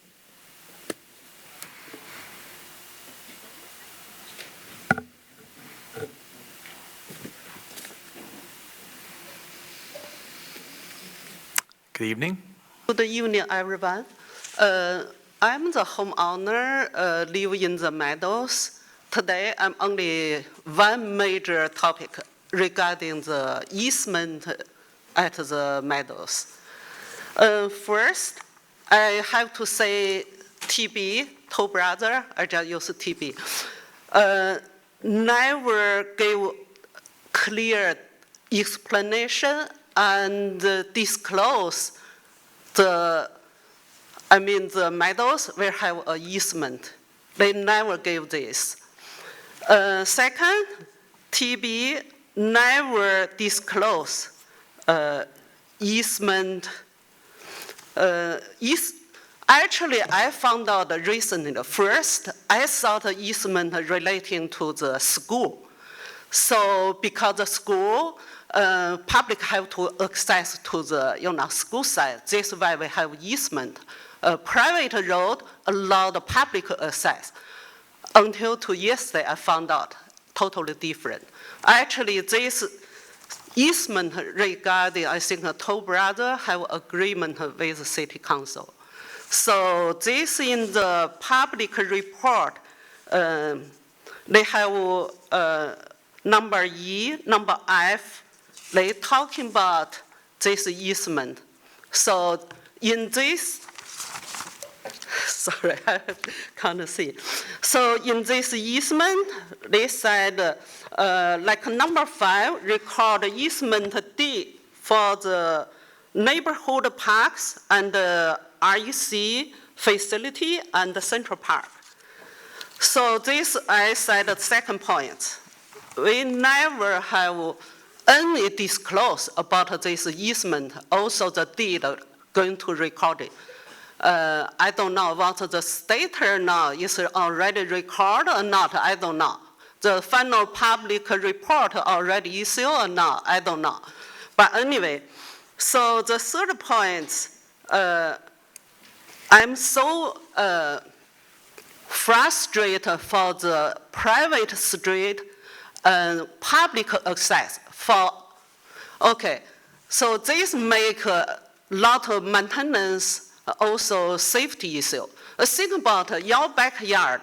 Then they told you said you open your backyard to the public, your neighbors have barbecue, have the party, then you have to responsible for everything.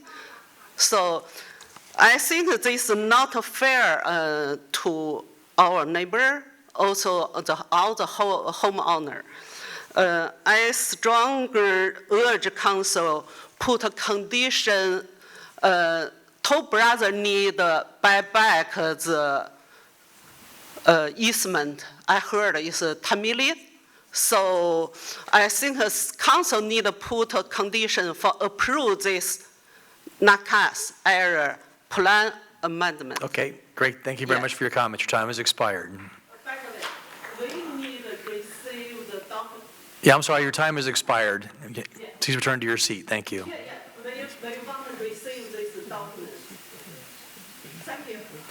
Okay. Next 3 speakers are Ruchi Mitra, followed by Kevin Z, followed by Vivian Zhao.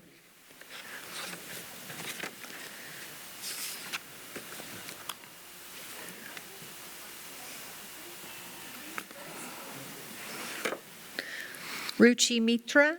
Yeah. And folks, as a reminder, we're hearing a common theme here. So if you've got new information for us that we haven't heard already, just in the interest of time, if you want to relinquish your time, that would be appreciated. But we're going to give everybody the opportunity to speak. But I would just encourage those people that have already talked about different things, if you've got something new to offer, that would be most productive for us. Thank you. Good evening, Mr. Mayor and council members. Good evening. I won't keep you for very long, but I'm here, like my other neighbors, to express concern about constructing houses on the previously agreed upon school site. I find the reasons for not building the school site to be very, very strange. School enrollment is declining. That is definitely not true. And the figures that were presented in the last meeting need further review. They were very contradictory. The soil is not good for the school site. If that's true, then how can the soil be good for building houses? Wouldn't the residents be subjected to the same safety conditions and concerns as the kids in the school? This is very contradictory, and I would like this to be addressed by the Toll Brothers or the members here. Now, my second request is for installing gates, because there have been reports of traffic accidents because of the speeding trucks using our community roads as a shortcut. This can be avoided by installing gates and thus restricting the unwanted traffic. Moreover, there have been reports of packages being stolen from homes, and installation of gates will definitely help with reducing theft. Also, I personally saw homeless people using our community as a place to stay. I have nothing against them. In fact, all my sympathy for them. But that definitely destroys the peace and beauty of our community. Installation of gates will help with these issues. So I kindly request Toll Brothers to be kind enough and install gates in lieu of misleading the residents about opening the school and using that site for building more homes. Thank you. Thank you for your comments. Next speaker is Kevin Z. Last name spelled X-I-E.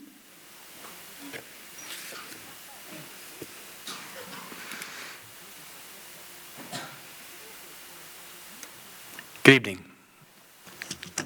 Okay, good evening. My name is Kevin. Okay, already had the pleasure to talk to Mayor and also Ben and some other councilmen, and thank you very much. Well, I'm not here to protest anything or oppose anything, okay?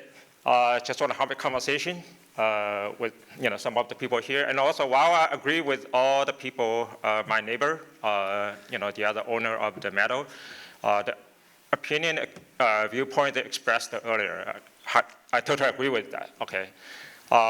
What I want to say is, well, just less than 4 weeks ago, 3.5 weeks ago, my wife and I just moved into the meadow, our new home, after 5 months, living in the temporary apartment in Aliso Viejo, which is nearby, half an hour from here. We really like the city. We really enjoy our new life, okay? So, we start a new chapter of our life, right? I came to the US 37 years ago, okay? My first stop was San Francisco. Now, we all know that. San Francisco was different, right? The last couple of years, especially the last couple of years, San Francisco has changed a lot, okay?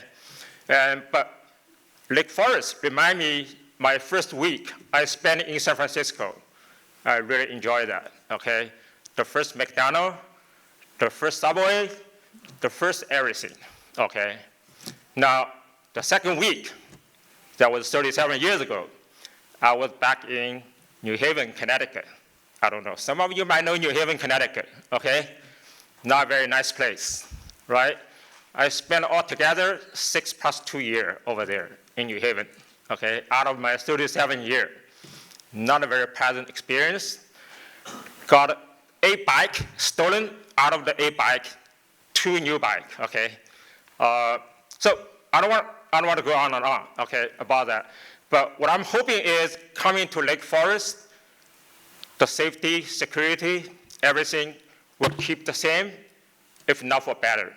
But definitely not getting worse like San Francisco, And some of the things we heard over the last several weeks while we were staying in the Aliso Viejo caused some concern, okay?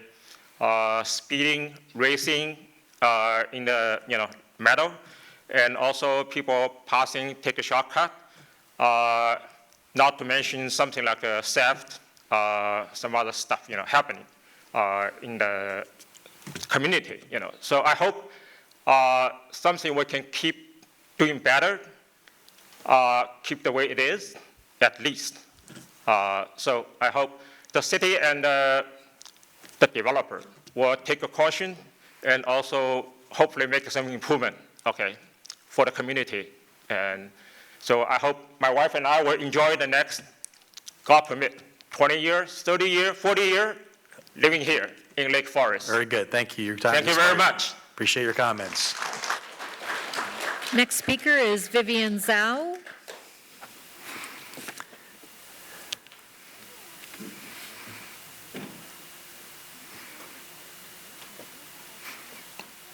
Good evening.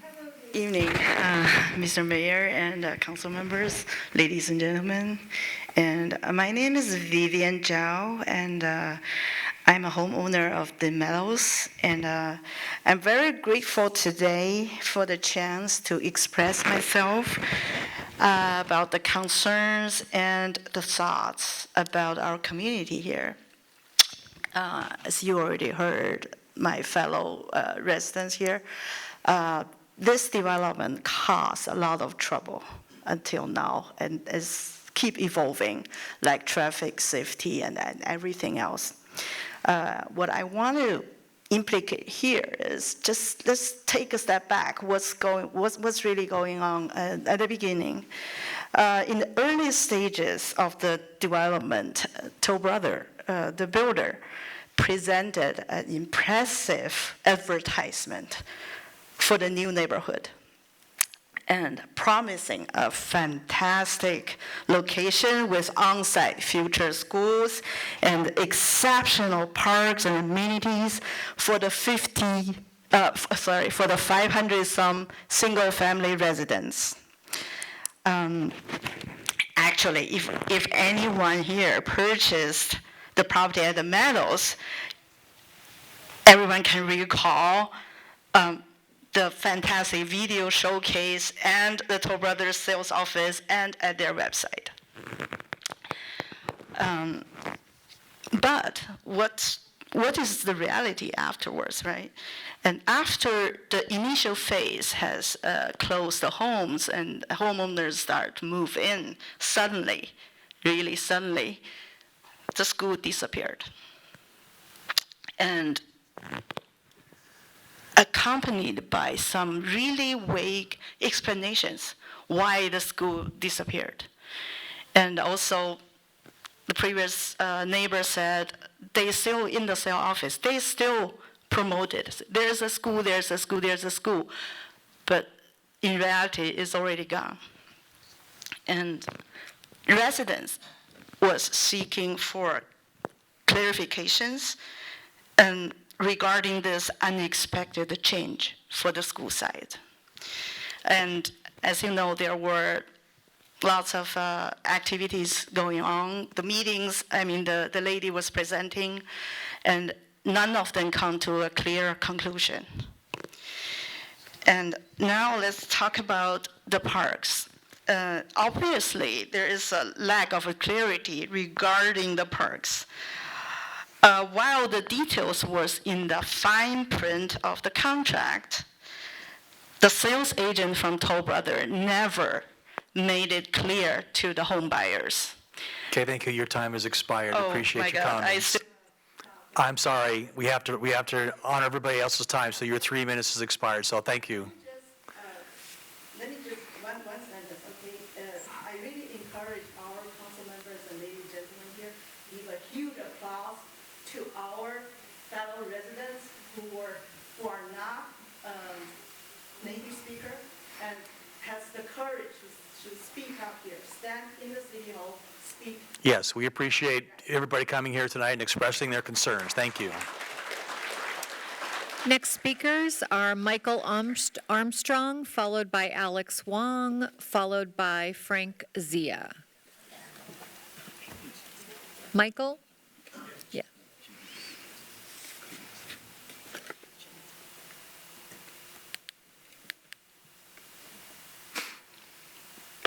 Good evening. Mayor and Council, hello. Thank you for the time for city residents and Lake Forest citizens tonight to speak on behalf of our community. My name is Mike Armstrong. My wife and children live in the Meadows, specifically in the Magnolia community. We lived there for the past year since Halloween 2022. We also lived in Lake Forest for the 5 years prior to that. I'm here to speak tonight with my fellow Meadows residents on behalf of the proposed change to our community mentioned in this agenda item. I won't rehash it. I know that a lot has already been said about the school in and of itself. I know that this particular resolution relates to a change from the use of the land for a public elementary school to what has been discussed in terms of using it for private streets and private building. So I would say that with all due respect to the extensive presentation made earlier tonight, it seems that the site presentation, or the preparation actually wasn't necessarily as precise as we were presented when we were actually going through the home buying process. I think nonetheless what I would focus on now is the proposal text says that the streets in our community will be designated as quote unquote low density and quote unquote private streets. As a resident, that would seem to indicate to me that traffic would be restricted on these streets now that they will no longer be used for a public school. However, from what I understand, that's not necessarily the case. So the public easement that was spoken about earlier tonight, that being put in place remains, and that will remain in place. As a result, several public activities, some of which have been spoken about, would be allowed to continue on streets designated as quote unquote private. So that would include reckless driving, which was mentioned earlier, which I can attest personally is currently occurring daily and nightly on the streets specified in the resolution, particularly Greenleaf and Emmy Way, which border the back of my wife and I's home. So in short, homeowners in our community would continue to pay for maintenance of quote unquote private streets, while the general public would continue to have access to engage in concerning, potentially reckless behavior that puts children in the community, some of which are here tonight, at greater risk of harm, not to mention residents generally, which seems counterintuitive. My fellow residents have already spoken on some other safety concerns that have developed within the past year. But as a resident living adjacent to these streets with small children frequenting those streets as they grow and develop, the context of this resolution caught my eye, in particular that we may refer a request to the city staff for administrative action, or it may be scheduled for a subsequent agenda. I would ask for that. It seems that this resolution is missing a component, a change to or removal of the current public easement that would truly make these streets quote unquote private, low density, and safe, like other recent Lake Forest communities that have been developed, Parkside, Iron Ridge as examples. So as one of the initial residents of the Meadows community, someone who will raise my family there for the next couple of decades, someone who's highly invested in the safety of my children, those of my neighbors, I encourage the council to consider a change. Thank you, Mr. Armstrong. Your time has expired. Appreciate your comments. Thank you.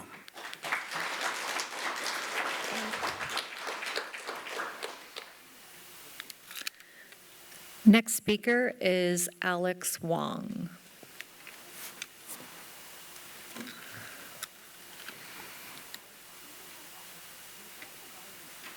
Good evening. Good evening, Mayor, Councilman, and city staff. I appreciate the opportunity to address you today some critical safety concerns in our beloved community, the Meadows. There are a lot of recent incidents that raised our concerns of the overall well-being of the residents, warranting immediate attention to guarantee the safety. There's a concerning incident involving a speeding truck rushing from Amy Way and directly entering the Central Park. I can hardly imagine the consequences if pedestrians were present on the sideway during the event. Due to the convenient location and easy public access, many non-residents vehicles are using Amy Way and the Greenleaf as a shortcut to avoid waiting for red lights on Bake and Rancho Parkway. Also, our community is flooded with advertising materials on a daily basis. Even worse, there were individuals disguised as solicitors seeking opportunities for theft or burglary. There have been reports for burglars attempting to enter homes, with some owners witnessing these attempts right when they're at home. So shockingly, some criminals ripped off security cameras, further compromising resident safety measures. Also, some of Oak's neighbors recently fell victim to package thefts, where the thieves followed the delivery trucks and seized the packages right after they were dropped off, resulting in a substantial loss. Having lived in various communities across the country, I have never been as concerned about community security as I am now in Meadows. In response to the escalating safety issues, I had to research on and install several security cameras to effectively monitor my home perimeter. From a complete beginner to a security camera expert, I think I'm not alone. Almost all of my neighbors have installed some sort of active security monitoring devices. These issues stem from the community's convenient location and its easy accessibility to the public, thanks to the easement agreement that Toll Brothers signed with the city. Additionally, Toll Brothers provided misleading information in their marketing material by suggesting a potential school site. This imaginary school site has led to an easement preventing us from gating the Meadows community. Considering the proposed site will no longer be developed as school, it is logical to assert that Toll Brothers should repurchase the easement, allowing us to transform our community in a gated one. And this should be a prerequisite of approving the site planning proposal. I urge the City Council to vote no to this plan. Thank you so much. Thank you very much for your comments. Next speaker is Frank Zia. Good evening. Hi, hello, Mayor and City Council member. Thank you so much for your time today, and I really appreciate all your hard work, especially the Benjamin Yu. I know you have organized some the meeting to try to address our concern, And I'd also like to thank all the homeowners who dare to speak up, and really appreciate that. So I have a few comments I would like to make. So the first is like whether we have the school plan at the beginning, because if no, there obviously is like consumer or deception, and if yes, and per what they said, like if there's something unforeseen, we could choose to leave the the land empty. We don't necessarily need to build new house. We could even have more public the park, and obviously more residents will hurt the current residents benefit. There will be more residents who can access the community. So with that being said, I think it's reasonable to ask some maybe compensation, maybe building a gate. And also, I don't really understand, like, it says approval by 2019 that all the stuff like without the homeowner participation. So and also what has been advertised is like 500 plus single house family rather than 600 plus. So we homeowner or the stakeholder, obviously our benefit are jeopardized. So just to as a trade-off to the, just like the, so it's like the agreement between the city and the two brother. So like I said, there's no homeowner participation. So I think it's deliberately like a gaming, or there's something behind the scene that obviously the need to be disclosed.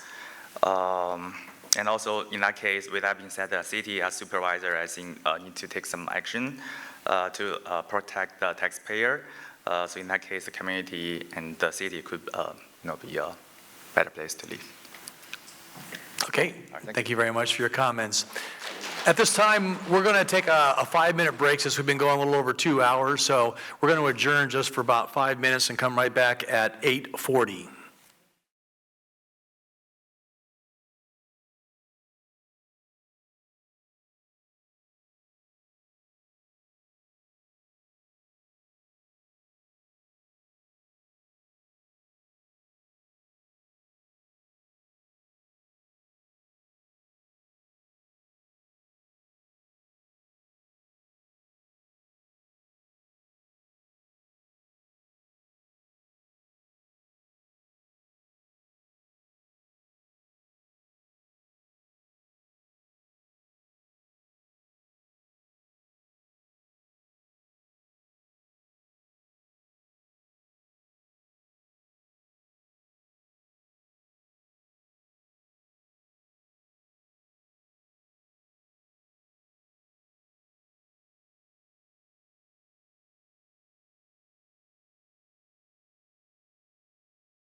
we can make our way back to our seats, we're going to reconvene with our public hearing and our comments related to item number 13 on the agenda. And Madam City Clerk, if you could please announce the next 2 or 3 speakers in line. Yes, the next 3 speakers start with Liping Wang, followed by Julia, followed by Stephanie.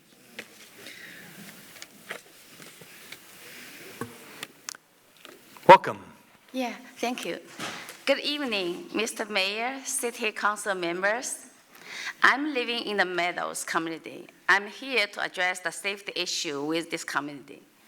We just moved in less than 3 weeks, but we have already heard of several safety issues and less theft incidents. One incident is that a stranger tried to enter the digital key number to open a neighbor's door. It's really scary. And another one is someone took the neighbor's package. And the recent one, even worse. The guy drove a car following the delivery person to steal all the packages. By learning these incidents, we feel this community is not the safe one as we expected. When we were buying this new house at the end of January, we particularly asked Toll Brother whether there would be a gate in the community. We were told because there would be a school, so it's impossible to have a gate. We understand that. We think this is the reasonable answer. But until recently, we moved in, we heard from neighbors, there is no school to be built for sure. Right now, the school is gone, and the Toll Brother is going to build new house on the proposal of the school site. So there's no obstacle to build a gate for the Meadows community. Toll Brother is a well-known company. We moved from Bay Area to Lake Forest. We love our beautiful home. We like to live in the Lake Forest for a longer time. But we want a safe home even more. Finally, I strongly demand the city and the Toll Brother to help the Meadows community to build gates to secure our beautiful community. Thank you very much. Thank you for your comments. Julia?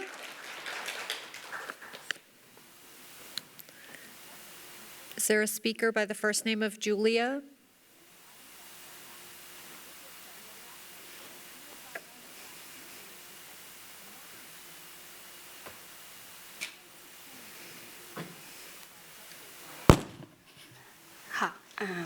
Welcome. Again, the mic should be really right close to your mouth and speak up louder than you think you should. That would be great. Thank you. Okay. Good evening. Okay. 可以啊。市长、各位议员，大家好。Good evening, Mayor and Council member. 我叫 Julia。My name is Julia. 我非常珍惜今天晚上有机会在这里，跟大家一起讨论这个 plan。 I'm very honored to be here to talk tonight about the plan. 我最近从尔湾搬来 Lake Forest。 I currently moved to Irvine to Lake Forest. 是因为我特别喜欢 Lake Forest. Because I really like the city. 我觉得 Lake Forest 特别的安静，特别适合我这个种年龄的人来居住。 Lake Forest is very suitable for the environment and atmosphere it has for my age. 我自己想也是快到退休年龄了。 I'm at the age of retirement. 我想我可能会有更多的机会来帮助 Lake Forest 做更多的事情，比如做很多的义工，参加很多的活动。 I plan to help Lake Forest in many ways, such as volunteering and arranging activities. 但是搬进来之后。 But after moving to Lake Forest, 一切想法就有所改变。 There have been changes and shifting of thoughts after I moved here. 并不是我本人的原因。 Not from my personal reasons. 但是就是这个 community 的环境。 But because of the environment's 我讲快一点。今天晚上我想就简单的分享一下3点内容。I want to share 3 thoughts. 第一点，买房的时候现在回想起来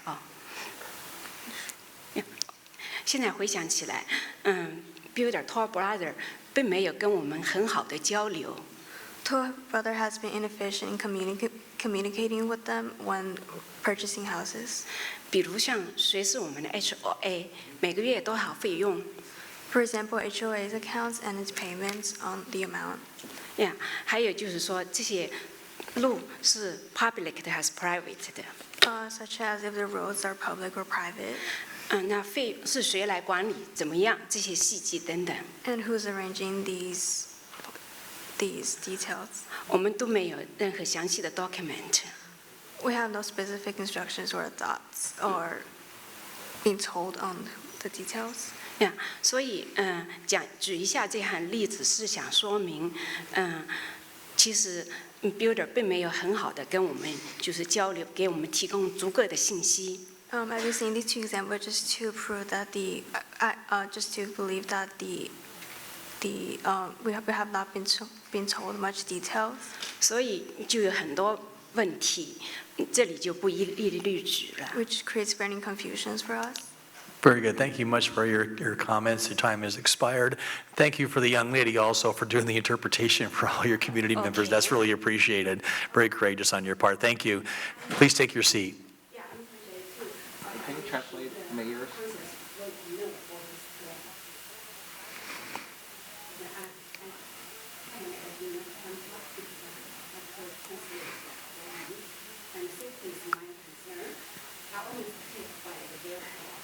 Okay, thank you for your comments. Your time has expired. I'm sorry.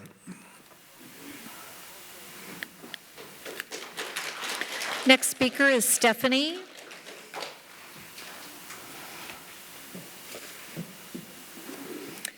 Excuse me.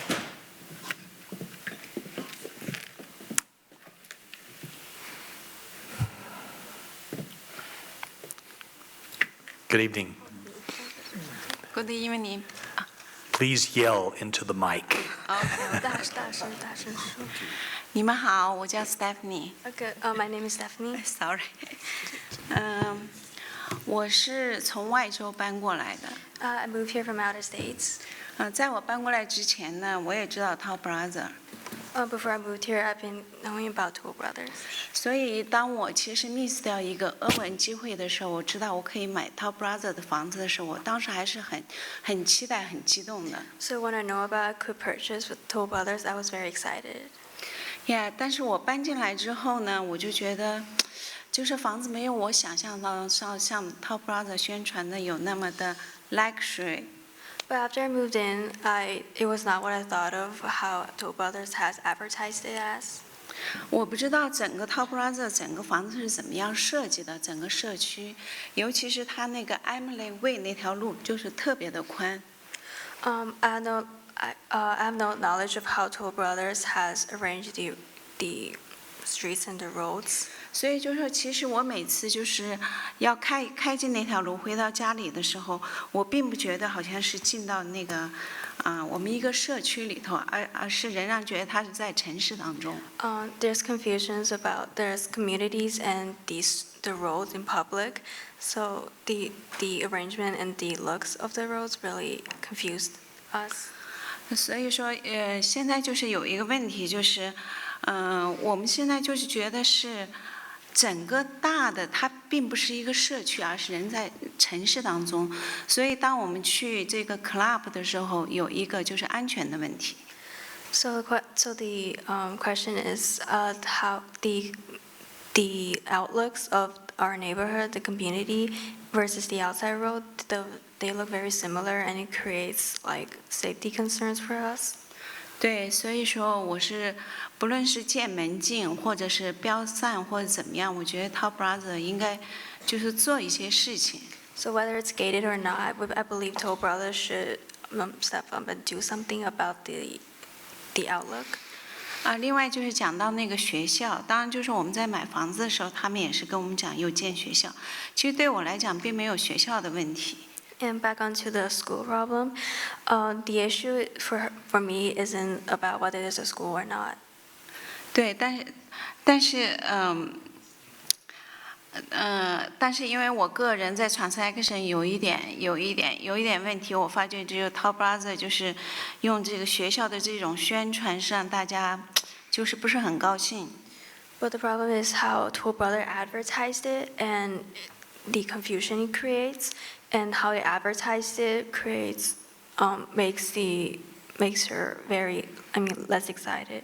所以最后吧，我就希望就是 Toll Plaza 能做一些事情，因为它的确是就是给大家就是造成了一些就是 confusion。So lastly, I think Toll Brothers should do something about the school and their way of advertising, so it creates less confusions. Okay, thank you very much. Your time has expired. Appreciate your comments. Thank you. Next speakers are Yuna Lee, followed by Bonnie Zhang, followed by Jig Gong. Yuna Lee.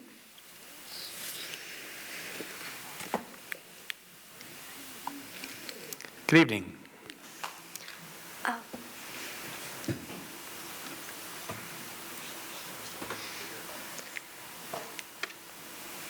Dear City Council members, my name is Yuna Lee, and I'm a resident living with my mom and my grandma in the Meadows. I am currently a 9th grader at Crane Lutheran High School, and I'd just like to speak out about my concerns regarding not having a gate. So to begin, I see a lot of strangers around the entrance of my community a lot. And this is concerning for me because my family, there's only 3 of us, and we're all women. So we're kind of just defenseless against them. And I've also seen on the news that there are a few sex offenders and criminals around. So it makes us feel unsafe and forces us to be extra careful when going to places like the community park, nearby stores, or the swimming pool. Furthermore, I've seen a lot of disruptive strangers come into our community, blasting loud music in their cars and asking us really personal questions about my parents, what they do for a living and how much they make. Lastly, due to safety concerns, I'm not allowed to walk by myself. But my mom, she works and she can't drive me a lot, so it kind of limits my activities. Based on these reasons, I believe that adding a gate to the community will make it safer and will make it a better place for us. I appreciate your kind considerations and support. Thank you. Thank you for your comments. It's a lot of courage for you to come up there and speak. Well done. Next speaker is Bonnie Zhang. Good evening. Dear Mayor and City Council members, my name is Bonnie Zhang. I moved to Meadows end of April. I have been living in the South Cal area for about 13 years. So one good reason I chose Meadows was because the school. And I never heard about easement agreement until recently. So if we are not adding a school but adding more homes, I would like to express my concerns about the security of this community being open to the public.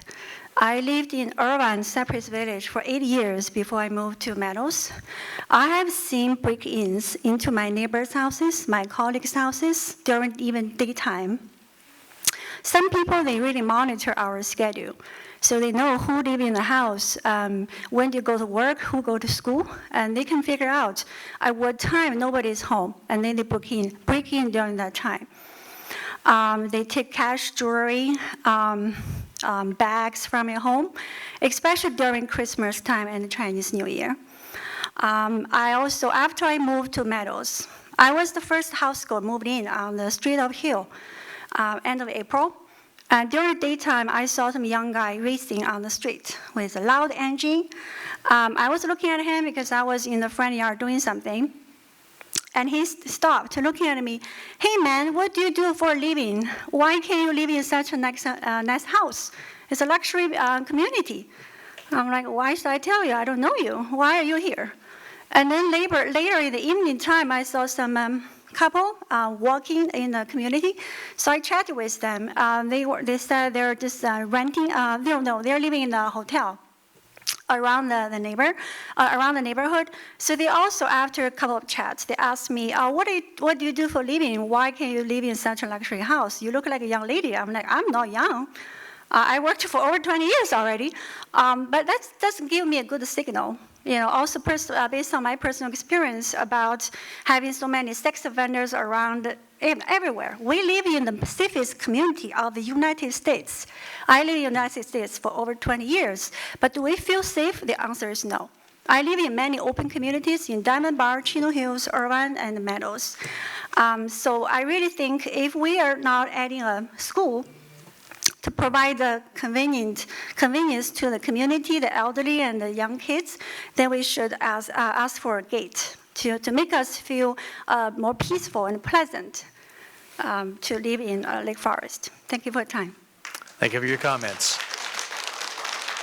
Next speaker is Zig Gong.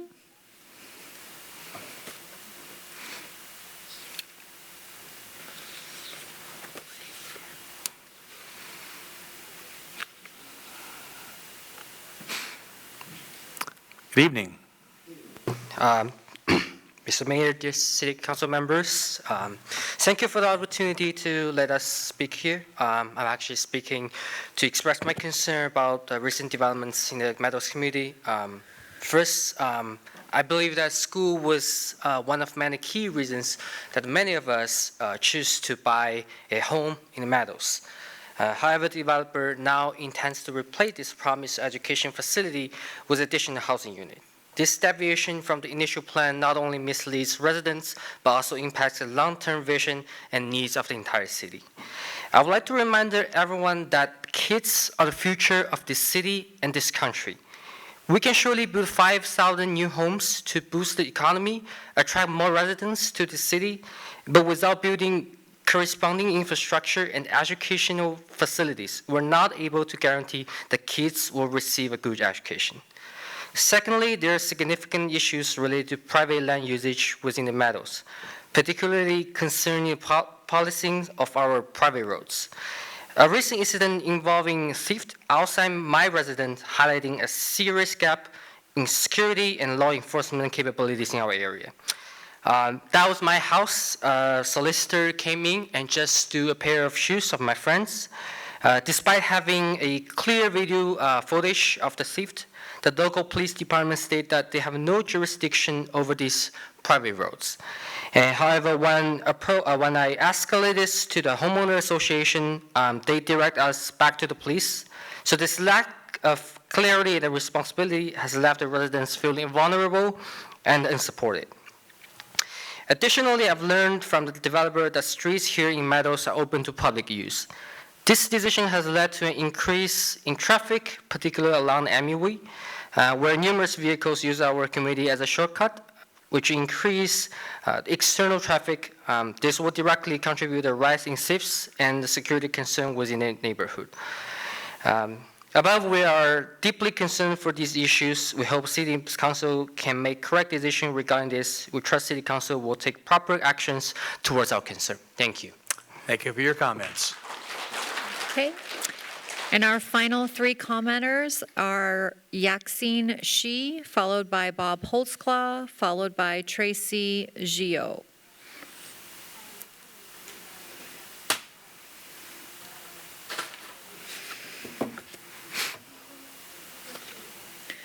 Last name S-H-I. Okay, welcome. Hello. Good evening, ladies and gentlemen. I'm Yaxine Shi, and I'm the homeowner in the Meadows community in Lake Forest. And I would like to express several concerns regarding the school site situation. So the first point is that There's a misrepresentation between us. We were told by Toll Brother that a school site were to be built in the community and that space was already reserved for the school site. It looks like that there was never a true intention to build a school, and many homeowners like myself that were looking forward to such a school. I feel deceived and feel great misrepresentation by Toll Brothers to sell us houses. And the second point is that we placed a lot of trust in Toll Brothers sales and representatives. But now we also feel as if we were targeted, similar to what a lot of other owners are stating, that we have language barrier. And the third point is that Toll Brothers and the developers didn't timely disclose that there was no school site intentions since the beginning, and now we have a new issue of having an industrial building being built right next to the community. And the fourth one is that if the school site idea were rejected, there should be some replacement, like we won't have public school, but Toll Brothers can invest some money for building the private school. And other points may be similar as my neighbors, such as we found a lot of homeless just passing my home and say hi and keep staring at my home, and also my kid, my husband and me. I didn't feel very safety in this community. And other point like, if we changing our situation, like mayor or other members here, if your home is like ours, will you do the same thing as us, or just sit behind the desk and hear other people to reject ideas? I'm just very curious about your opinions. That's all what I want to talk about. Thank you. Okay, thank you for your comments. Bob Holtzclaw.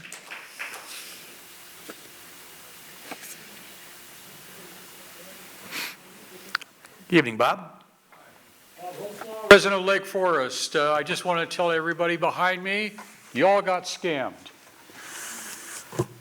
Because Toll Brothers knew that there was not going to be any school. Matter of fact, I went to the first meeting that they had to decide where everything was going to be. And Scott Voice was there, and he was telling, hey, I love Lake Forest and all this stuff, and he was showing them where the school was going to be. Everybody during that time, most of you got a pass because you weren't even here. But everybody knew at that time there was not going to be any school. So after I listened to Scott Voight there, I went over to the school district and I talked to Crystal Turner, who's the superintendent of the schools. And she said, no, Bob, there's not going to be any school. We don't have the money, and there's a declining enrollment in the school district. So I went back, and there was a second meeting, and the VP from Toll Brothers was there, and I asked him, I says, hey, the superintendent of the school says there's not going to be a school there. And he, panic went over his face, and I know that look because I worked in Washington, D.C. for 7 years. And he said, oh, no, we're still negotiating. And it's on our brochure that we're going to have a school. And there was no school. The thing is that at that time, the city council should have said something, but I guess the donations, stopped everybody from letting the cat out of the bag. And these people bought homes there expecting there to be a school. Actually what they should do is get a rebate from Toll Brothers because they gave false information all the way up to the end when all these people bought homes. They should get a rebate for false information, just like Baker Ranch did with the dog park. There was no dog park actually going to happen. and they did the same thing. You know, quite frankly, everybody from the city at that time should be embarrassed. And also Toll Brothers should also be embarrassed because they took advantage of all these people here. Thank you. Next speaker is Tracy. Last name is Guo.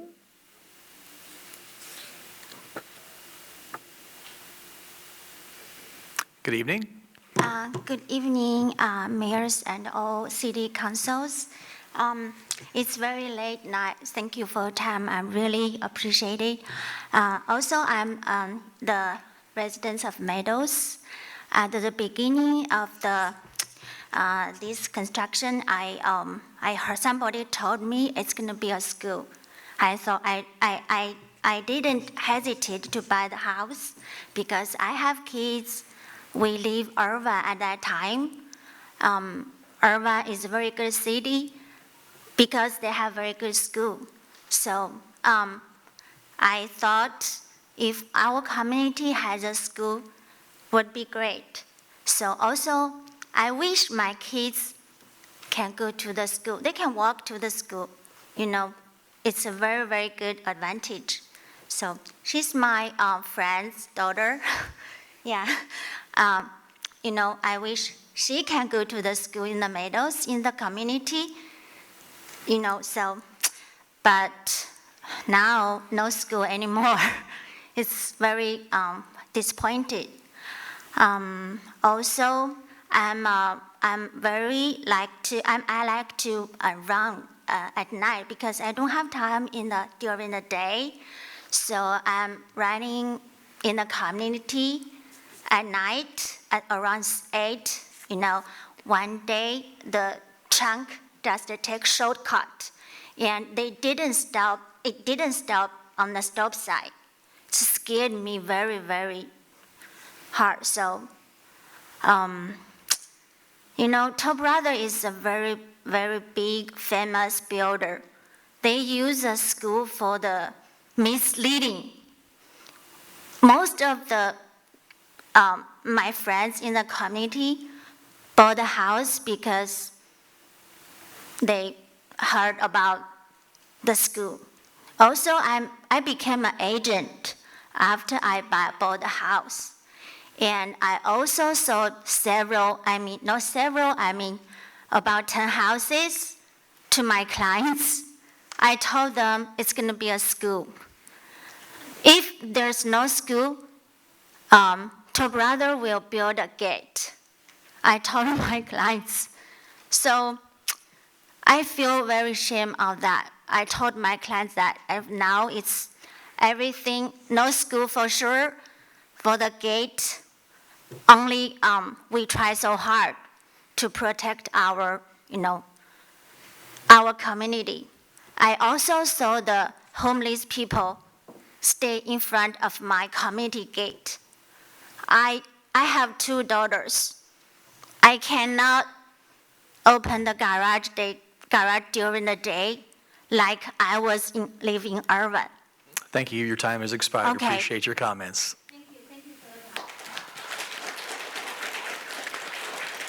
Madam City Clerk, do we have any other speakers that have submitted cards tonight? We've received one final request to speak. It looks like is it Lin Shi? Oh, Lu Shi, thank you. Hi, Mayor, Council Member, and everyone. Good night. Good evening. My name is Lu, and I'm a resident at the Meadows community. I wish I wasn't because I don't have to deal with all these headaches. So while my neighbors were talking here, I was asking myself, would I care if I was not a resident at the Meadows community? Probably not. But do I still want to speak up tonight? Yes, because I think the residents at the Meadows are unfairly treated. And then I realized, so many of my neighbors are here tonight, not only because it's in their best interest, but also because they feel they are unfairly treated. So I'll make 2 points why they are unfairly treated. So for one, there was a hearing that hosted by the school district together with Toll Brothers, and I believe the city council was there as well, in August, if I remember correctly. So Toll Brothers started this investigation, they came up with a report saying that there's a need for a new school. That's how they proposed the school site at the very beginning, before the project started. And then the school district came back with a report saying there's no need for a school because the enrollment is declining. So one of the two is lying, right? So either the Toll Brothers or the school district is lying. I'm not sure who, but one of them is lying. And I think the residents at the Meadows deserve the truth. So they deserve the truth. They need to know like what the deal is. And the second reason is because all the parks in the Meadows community are private maintained, so which means the HOA is paying for the maintenance of all the parks, but it's open to public. And that's a deal done at the very beginning when the school is still on the plan. So now that we're talking about making a change for the school site to turn into a low density residence area, I think altogether needs to be considered again. So otherwise, why would the resident at the Meadows keep paying for the public all the parks open to the public? So I'm not asking for stop voting or but it's something that to consider, because as I know, many of our neighbors are working with lawyers, and the fact they are treated unfair might lead us to some lawsuit or class action. So just to throw out there. And yeah, that's all the point I want to make, and appreciate it. Thank you. Okay, thank you for your comments. All right, at this time, I'm going to close the public hearing, and now I'm going to open it up for comments from our city council members. Anyone have some comments to speak? Councilmember Pequeño. Yeah, thank you, Mayor. So one of the common themes I was hearing is gates. The city doesn't put gates up. That's something that between Toll Brothers and the community. So I know you're asking for gates, but we're not going to tell Toll Brothers what to do because it's not our lane. As far as putting a school in that site, that's between Toll Brothers and the school district. The city just brokered all we did was allowed them to build on that site. So it had nothing, the city or the school being built, whether it was built or not, doesn't fall on the city. I kept hearing also about safety and crime. And on the break, I went and asked the sergeant in the back. I was a deputy in the city. I patrolled the city as a deputy with the sheriff's department. And I asked him, is there more crime in the Meadows than anywhere else? His answer was no. So I understand that your safety is important. It's important to all of us. Public safety is, all my colleagues will tell you that public safety is paramount to us. Trucks speeding through, maybe that's people that live there. So I'm not sure what we're asking, but this, the staff recommendation and the things that staff's asking us to recommend to make these amendments have nothing to do with a gate, with a school, with easements, or public safety. So that's all I have to say. Hey, thank you. Councilmember Yu? First, Bill, that's the longest meeting I have as a council member for a year. And I think city staff gave a good presentation here. And I think residents who want to come and speak out, especially a lot of folks speak like my mom or dad, and some speak like me. And it really takes courage to come here to give your 2 cents here and influence the public opinion and the council decision in the best of our interests here. And the third, Toll Brother, you guys mentioned a lot.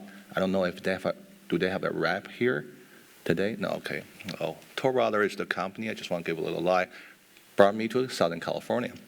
I bought a Toll Brother house in Baker Ranch in 2015, and it became the first resident-elect member in HOAs, and that's how I got engaged in this community. And this school issue have been quite long since I moved here. So this is pretty much, I would say, beating a dead horse here. And the fourth, I want to ask city manager and the attorney, what are our options here in terms of city council's voting? Yes, the options before the council tonight are to approve the GPA, the other entitlements as presented, or not to approve them. I guess there's also the option to continue the item, but really before you is to approve or not approve staff's recommendation. So if you do the approve, do you have the option to attach any condition to approval? There's always the possibility of attaching conditions to approvals. The conditions, however, have to be related to the entitlements. And the entitlement that we could potentially attach conditions to would be the area plan amendment, but both of these actions are legislative in nature. And those kinds of actions typically don't lend themselves to conditions. The conditions would be attached to things like a tentative tract map, or a site development permit, which will come before the Planning Commission after this evening's hearing, right, at some subsequent date. So if there was a desire to attach conditions related to anything that was raised tonight, that would be the appropriate time to attach those conditions. Okay, so my first question here is for the staff. I mean, basically, we all have different storylines from the residents and the staff here. I think staff went through the process, maybe for this council here. I was just wondering, in August in March this year, the Saddleback Valley Unified School District already gave the declination of offer to the toll brother. So at this stage, we already communicated that message to the toll brother, right? So toll brother knows that. Whatever communicate between toll brother and the resident is the communication between two private entities is no longer our matters here. Okay, thank you. And there's the second one here. I think I echo Council Member Pinquino's comment here. Is a lot of issues here is public safety, gate, and school side. For the public safety, I mean, Meadows is rather new community, so a lot of times there's some issue arise, but I would just say I also check with our sheriff department, and especially it's in part of my district here. Our staff is pretty much on the equal term with other staff of the other parts of the area in the community. But I understand your concern here. You want to build a gate, but I echo the comment of Council Member Pinquino. It's between the two private entity, how you guys can work out and how you can work with the city for your own, benefits. But at this time, as city attorney said, we will not be able to attach any condition if we approve this project, approve this amendment here. And the third is the school side. As a city, sometimes we have a little confusion, especially understand as an immigrant and the person who speaks English as second language. It's a little cultural language, especially legal barrier here, the understanding. As a city council, we do not have any jurisdiction for the approval or disapproval of a school site. The school, for building a school. The school is in the sole jurisdiction of the Saddleback Valley Unified School District. And the school district, for whatever reason, whether you agree with them or not, I believe some of you went to their meetings as well, they declined to take the site to build that school. At this point, our city council cannot do anything at all for their decision. They're independent agencies just like us. So it's a long meeting, and I understand your concern here, but I just try to answer you a little question here, and I will continue the deliberation with other council members, see where they want to go for this amendment. Thank you. Mayor Pro Tem Pettimer. Thank you very much, Mayor. First of all, thank you all for being here. I appreciate it, and thank you to the wonderful interpreter. You did a wonderful job. And so I just jotted down a number of bullets that I just want to kind of have a conversation with city staff just to make sure I'm clear. I think I am, but want to clarify. There was a comment made about conflicting reports between CDE, the first version where they said it's fine, and then subsequently they came back and said there were questions. I don't think they're necessarily in conflict, in as much as that the second report was merely saying there's some open questions. It doesn't mean they won't be resolved. Do you view those reports as in conflict with each other? Because I didn't quite see that, your interpretation. Thank you, Mayor and Council. We do not view those reports as in conflict with each other. The first report was a detailed analysis of the site done in 2016 and found the site to be consistent with the potential for a future school. The second assessment was a cursory overview of the site based on then current conditions, which included the interim borrow site, right? So the CDE came out, simply observed the site, and then checked on a checklist those things that were potentially concerning to them and indicated that those things may require further study, including soils, compaction, et cetera. There were no studies done. It was simply a cursory overview based on where the site was at that point. One of the issues that was checked was essentially soils and compaction, but indicating that future changes to the site could change their conclusion. Well, those changes would include delivering the site in pad condition, right? Finishing grading, which is what will happen eventually to that site. So they're not in conflict. Okay, thank you. And then talk a little bit about, there was a conversation about whether the EIR needed to be revisited or there's additional EIR or EIR-related work going forward. Can you give us a little bit about that? Yes, thank you. The EIR anticipated the full development of this site, as was noted by Marie in her staff report, anticipated a certain number of units. We will not hit that threshold, even with this change. It also anticipated the full and complete grading of this site, including cut and fill, import and export of soils, concluding with full grading of all portions of the site, and that would include the school site. So it's currently in an interim condition. It's been used as a borrow site, again, cut and fill. It will be filled and fully compacted as analyzed in the EIR. So do you anticipate any additional EIR or CEQA-like analysis going forward, or is the current EIR sufficient? If there's anything necessary, that would be performed at the tract map and site development permit review stage, right? Because that's when the entitlements to actually construct will be before the city, in that case, the Planning Commission. At that stage, if there were any need to update the EIR to deal with additional compaction or site issues, it would be done through some kind of addendum. As of this date, with the entitlements that are before the council, which are legislative in nature, the general plan amendment and area plan amendment, the environmental clearance that we have is sufficient. Okay, thank you. There was a comment made that Toll Brothers had no intention to build the school. I don't believe I was around here for the beginning of this conversation, and that years ago. This started before I was on council. But the city provided an opportunity for a school to be there, and that was basically the city's role, as I understood it, was there was an interest in another school based on future development that was expected to produce enough kids to warrant the school, and the city said, we'll provide an opportunity for that dialogue to transpire.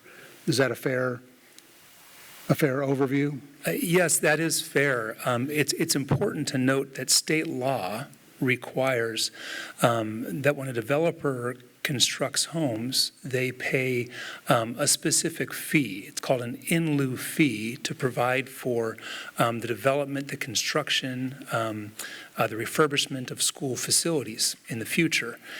In this case, we could have simply allowed Toll to pay that fee.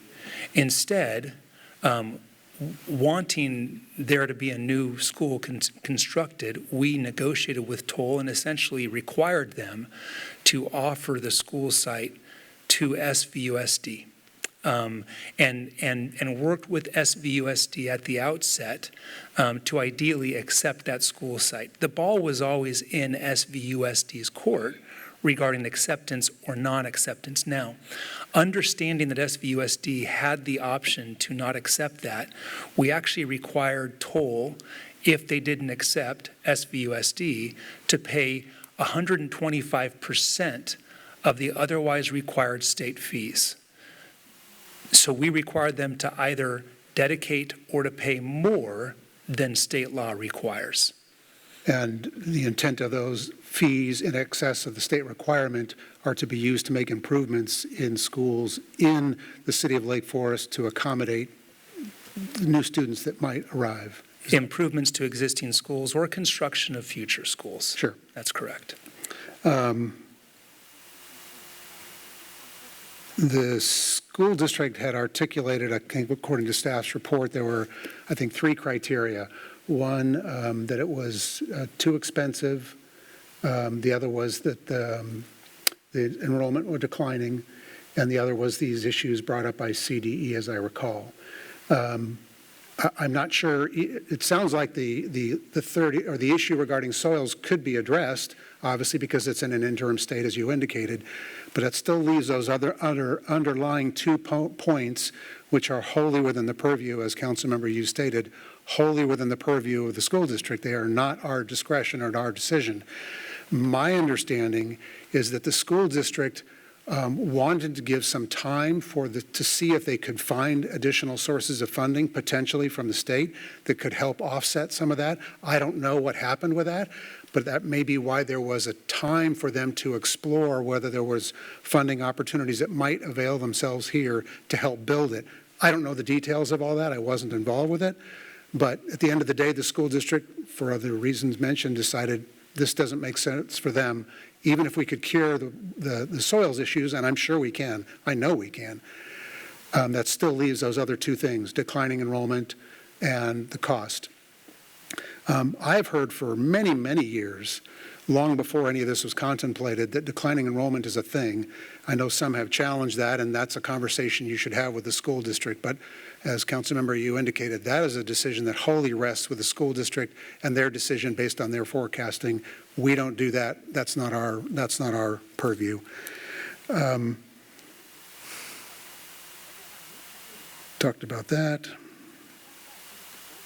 The idea about the site not being, it should be, if it's not able to be used for a school site, then it should not be able to be used for residential. I think we've already touched on that issue. The site will be finished, it will be graded, it will be satisfactorily done to all the proper standards and requirements. It sounds like import of material will be needed to do that, but it will all be done. So it's in an interim condition, not its final condition. So we shouldn't look at it today as if it's done and therefore disqualifying.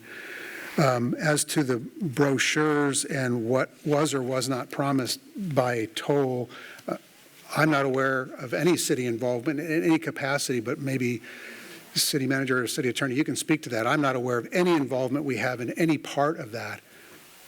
No, the city is not involved in that. That would have been between a home purchaser and toll. Okay, so we're not involved with promoting or not promoting a school or anything else. Our role was to provide a place for the school to consider locating a school, and we did that. The schools decided to decline that. The gates, the gating of the community, City Manager, have you had conversations with some of the community here to talk about if they want to pursue that, what that would entail so they can understand what decisions they would need to make if they want to pursue that? Yeah, this was raised in the second community meeting more specifically, but we'd be happy to meet with residents to go into this in more detail. But we explained to them that there's a public park requirement, and so to meet the requirements of the Quimby Act, which is the state law that covers this, Toll decided to do that by making the parks within the community publicly accessible. If the community were to be gated and public access was cut off, the equivalent of 11 acres of parkland would have to be dedicated to the city. So that outside of the gate. Outside of the gates, or somehow so it could be publicly accessible. Right. So that was a very high barrier. You know, this issue also came up when we were dealing with Iron Ridge, and we recently sent Iron Ridge a letter which talks about gates. And essentially, there is a process to gate a community, but the process has to start with the private community applying to the city to gate their own community. It's something that happens and is started by that community. The city would not impose that and has no ability to impose that. Just like we can't go to a single-family homeowner and say, we think you should build a gate on your property. We have no ability to do that. We don't have that jurisdiction. It's the same thing at this point for any community. We just don't have the ability to impose something like that. Right. So if that's something you want to pursue, then the staff may have a conversation with them to share with them what that process may be if they want to pursue that. If they wanted to pursue that, yes. Thank you. The other thing, I think there was a conversation about whether the site should be preserved for a private school. As I recall, but let the city attorney talk about this, the agreement contemplates really two options. A school gets built or it reverts back to Toll to build homes. I guess Toll has the ability, if it so chose, to make that available to private party, but that's their decision wholly with them. For us, there's only two directions for that property, as I understand it. That's correct. And if Toll, as a private property owner, wanted to apply for some different use, they certainly have that right to do so.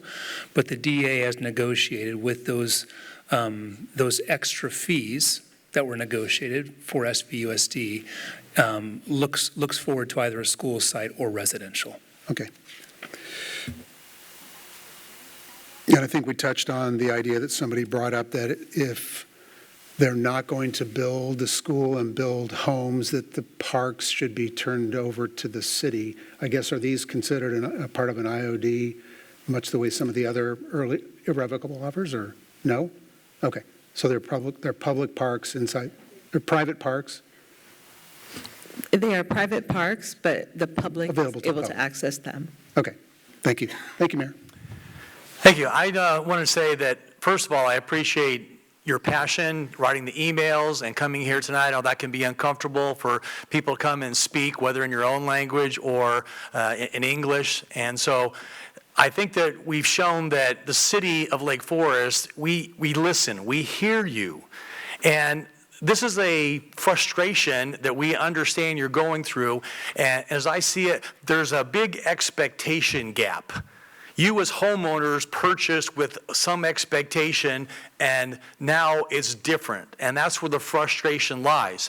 And what we're trying to do here through communications, through the town halls and through the openness of discussing this with you and having this type of a forum, is to help us understand what are the contractual obligations that we have between us and Toll Brothers, as we've just talked about, in terms of the options for that property and the relationship that the school district had with Toll Brothers in terms of developing that site, and it didn't happen for a number of reasons that seem valid. So I want to make sure that I reject the comment about people lying on this council or our city staff. I know from working on this council that we go through this process. We dig into the details. We have to abide by certain laws. We have contractual obligations. And we have to do the right thing for the city that makes sure that we protect our financial interests and our legal interests and our residents' interests as well. And so I know it's frustrating that the things about, wanting the gates or wanting the school district, and now hopefully we've given you more information, and sometimes it's difficult to hear, and it takes multiple times to hear what we can and what we cannot do. And I know that's frustrating for you. In terms of the other situations, I want to offer some tools. People have talked about public safety, and Councilmember Pequeno as a former law enforcement. We have a tool called 360 Civic. You can download that from the Apple iStore or from the Google Play Store. 360 Civic is a way for you to communicate issues that are happening. Everything from parking to issues in the park to public safety issues you can report, all sorts of things in there. It's an app on your phone. If you have any questions about that, we'll be happy to guide you on that. But that's a communication tool for you to tell us. And so the Orange County Sheriff Department, 949-770-6011. 770-6011 should be a speed dial in everyone's phone.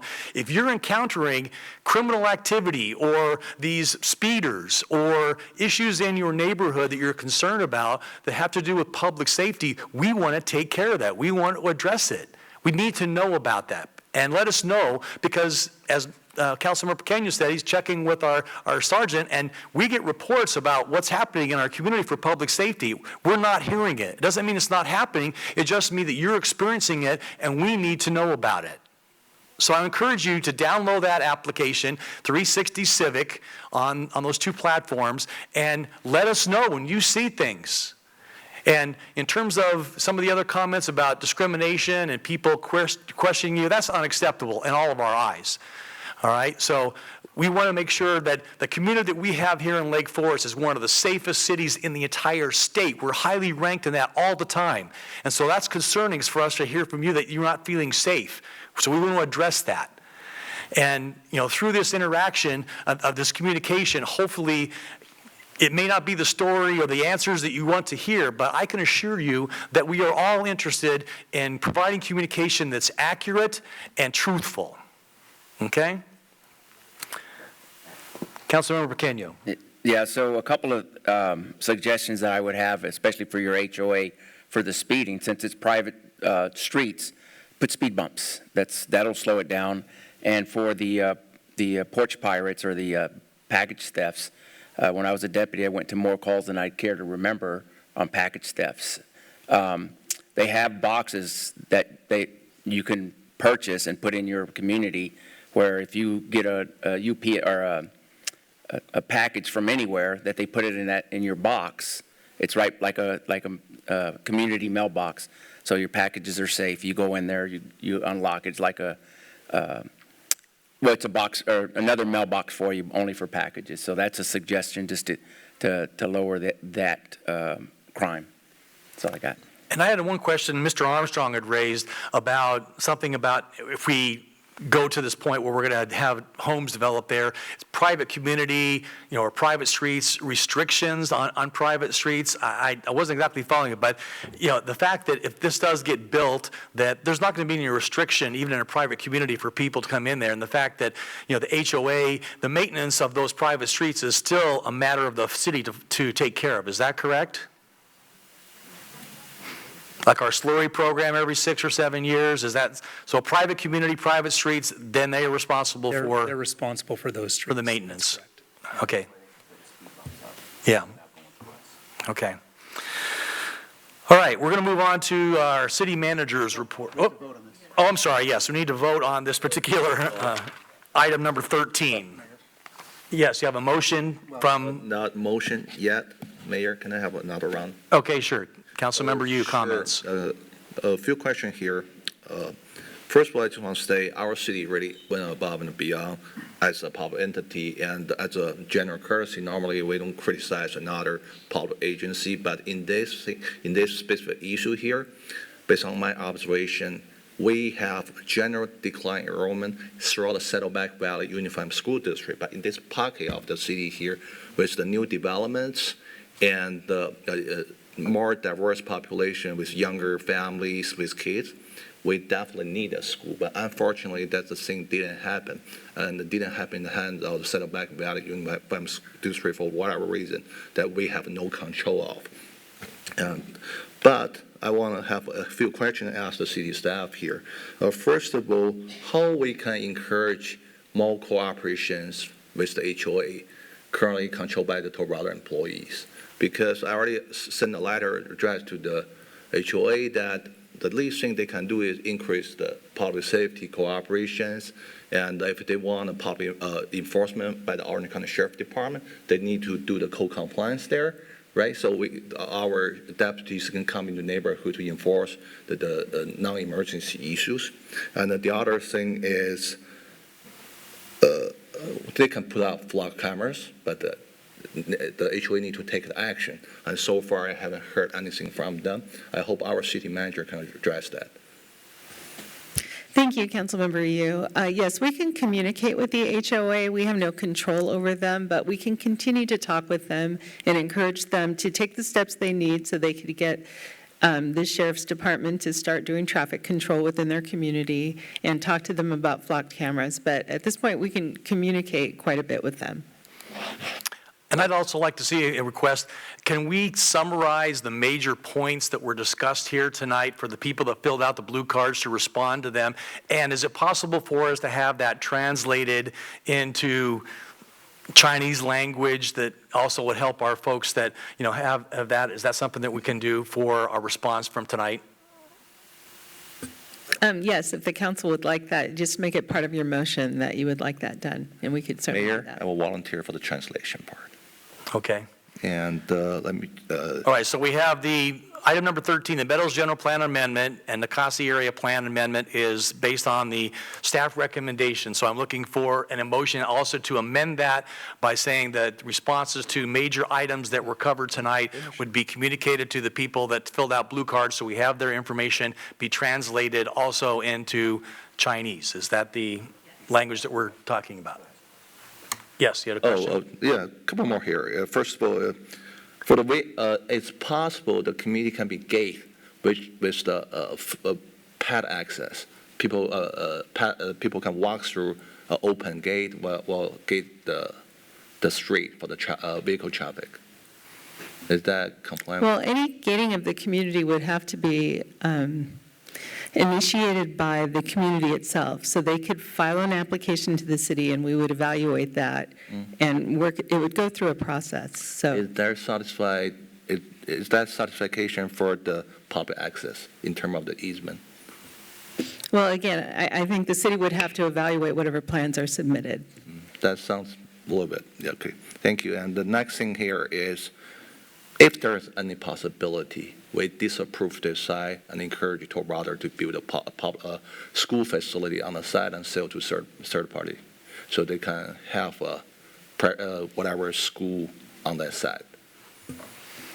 Well, the development agreement that was signed by the city council back in 2020, and I realize you were not on the council at that time, really contemplated two options: a school built by the Saddleback Valley Unified School District, or a vested right to build homes. So those are the two items. Okay. So what's the consequence if we disapprove this staff recommendation here? Then you're violating an agreement that you entered into in 2020. Okay, thank you. So we will get sued, and then we will liable for the action of the council before us. I would believe you would have some liability, yes. Thank you, City Manager. Right, so I'm looking for a motion to approve the staff recommendation with the amendment about translating into Chinese comments for major items covered in tonight's session for those people who fill out a blue speaker card. So we have a motion from Councilmember Pequeño. I will make a sub-motion for the continuation of this item here. Okay. I will second Councilmember Pequeño's motion. All right, let's vote.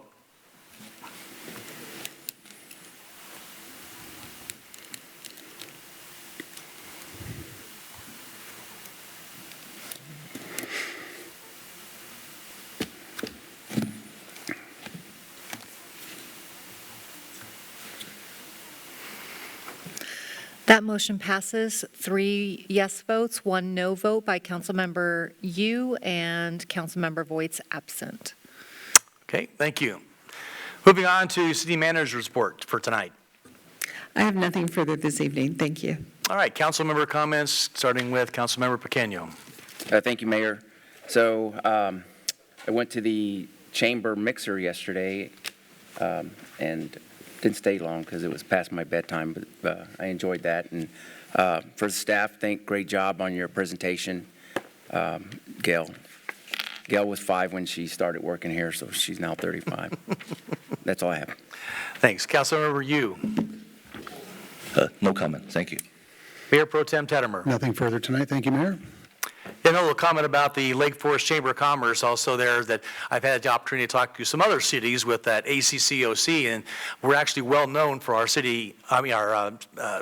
Chamber of Commerce here in Lake Forest, and people last night were telling me how much they've actually moved from other cities to ours because they really appreciate the energy and what our Chamber of Commerce does for them. So very, very good, kudos there for that thing. Okay, also want to just mention, for those of you that like pickleball, we're actually in the hunt here in the city of Lake Forest to have a facility from Katy Perry. So go to thepickler.com and vote and help us get to the final four, for that particular amenity that they would build a pickleball facility here in Lake Forest. So I just want to put that plug in there as well. Thank you all again for coming tonight. Appreciate it. We are adjourned.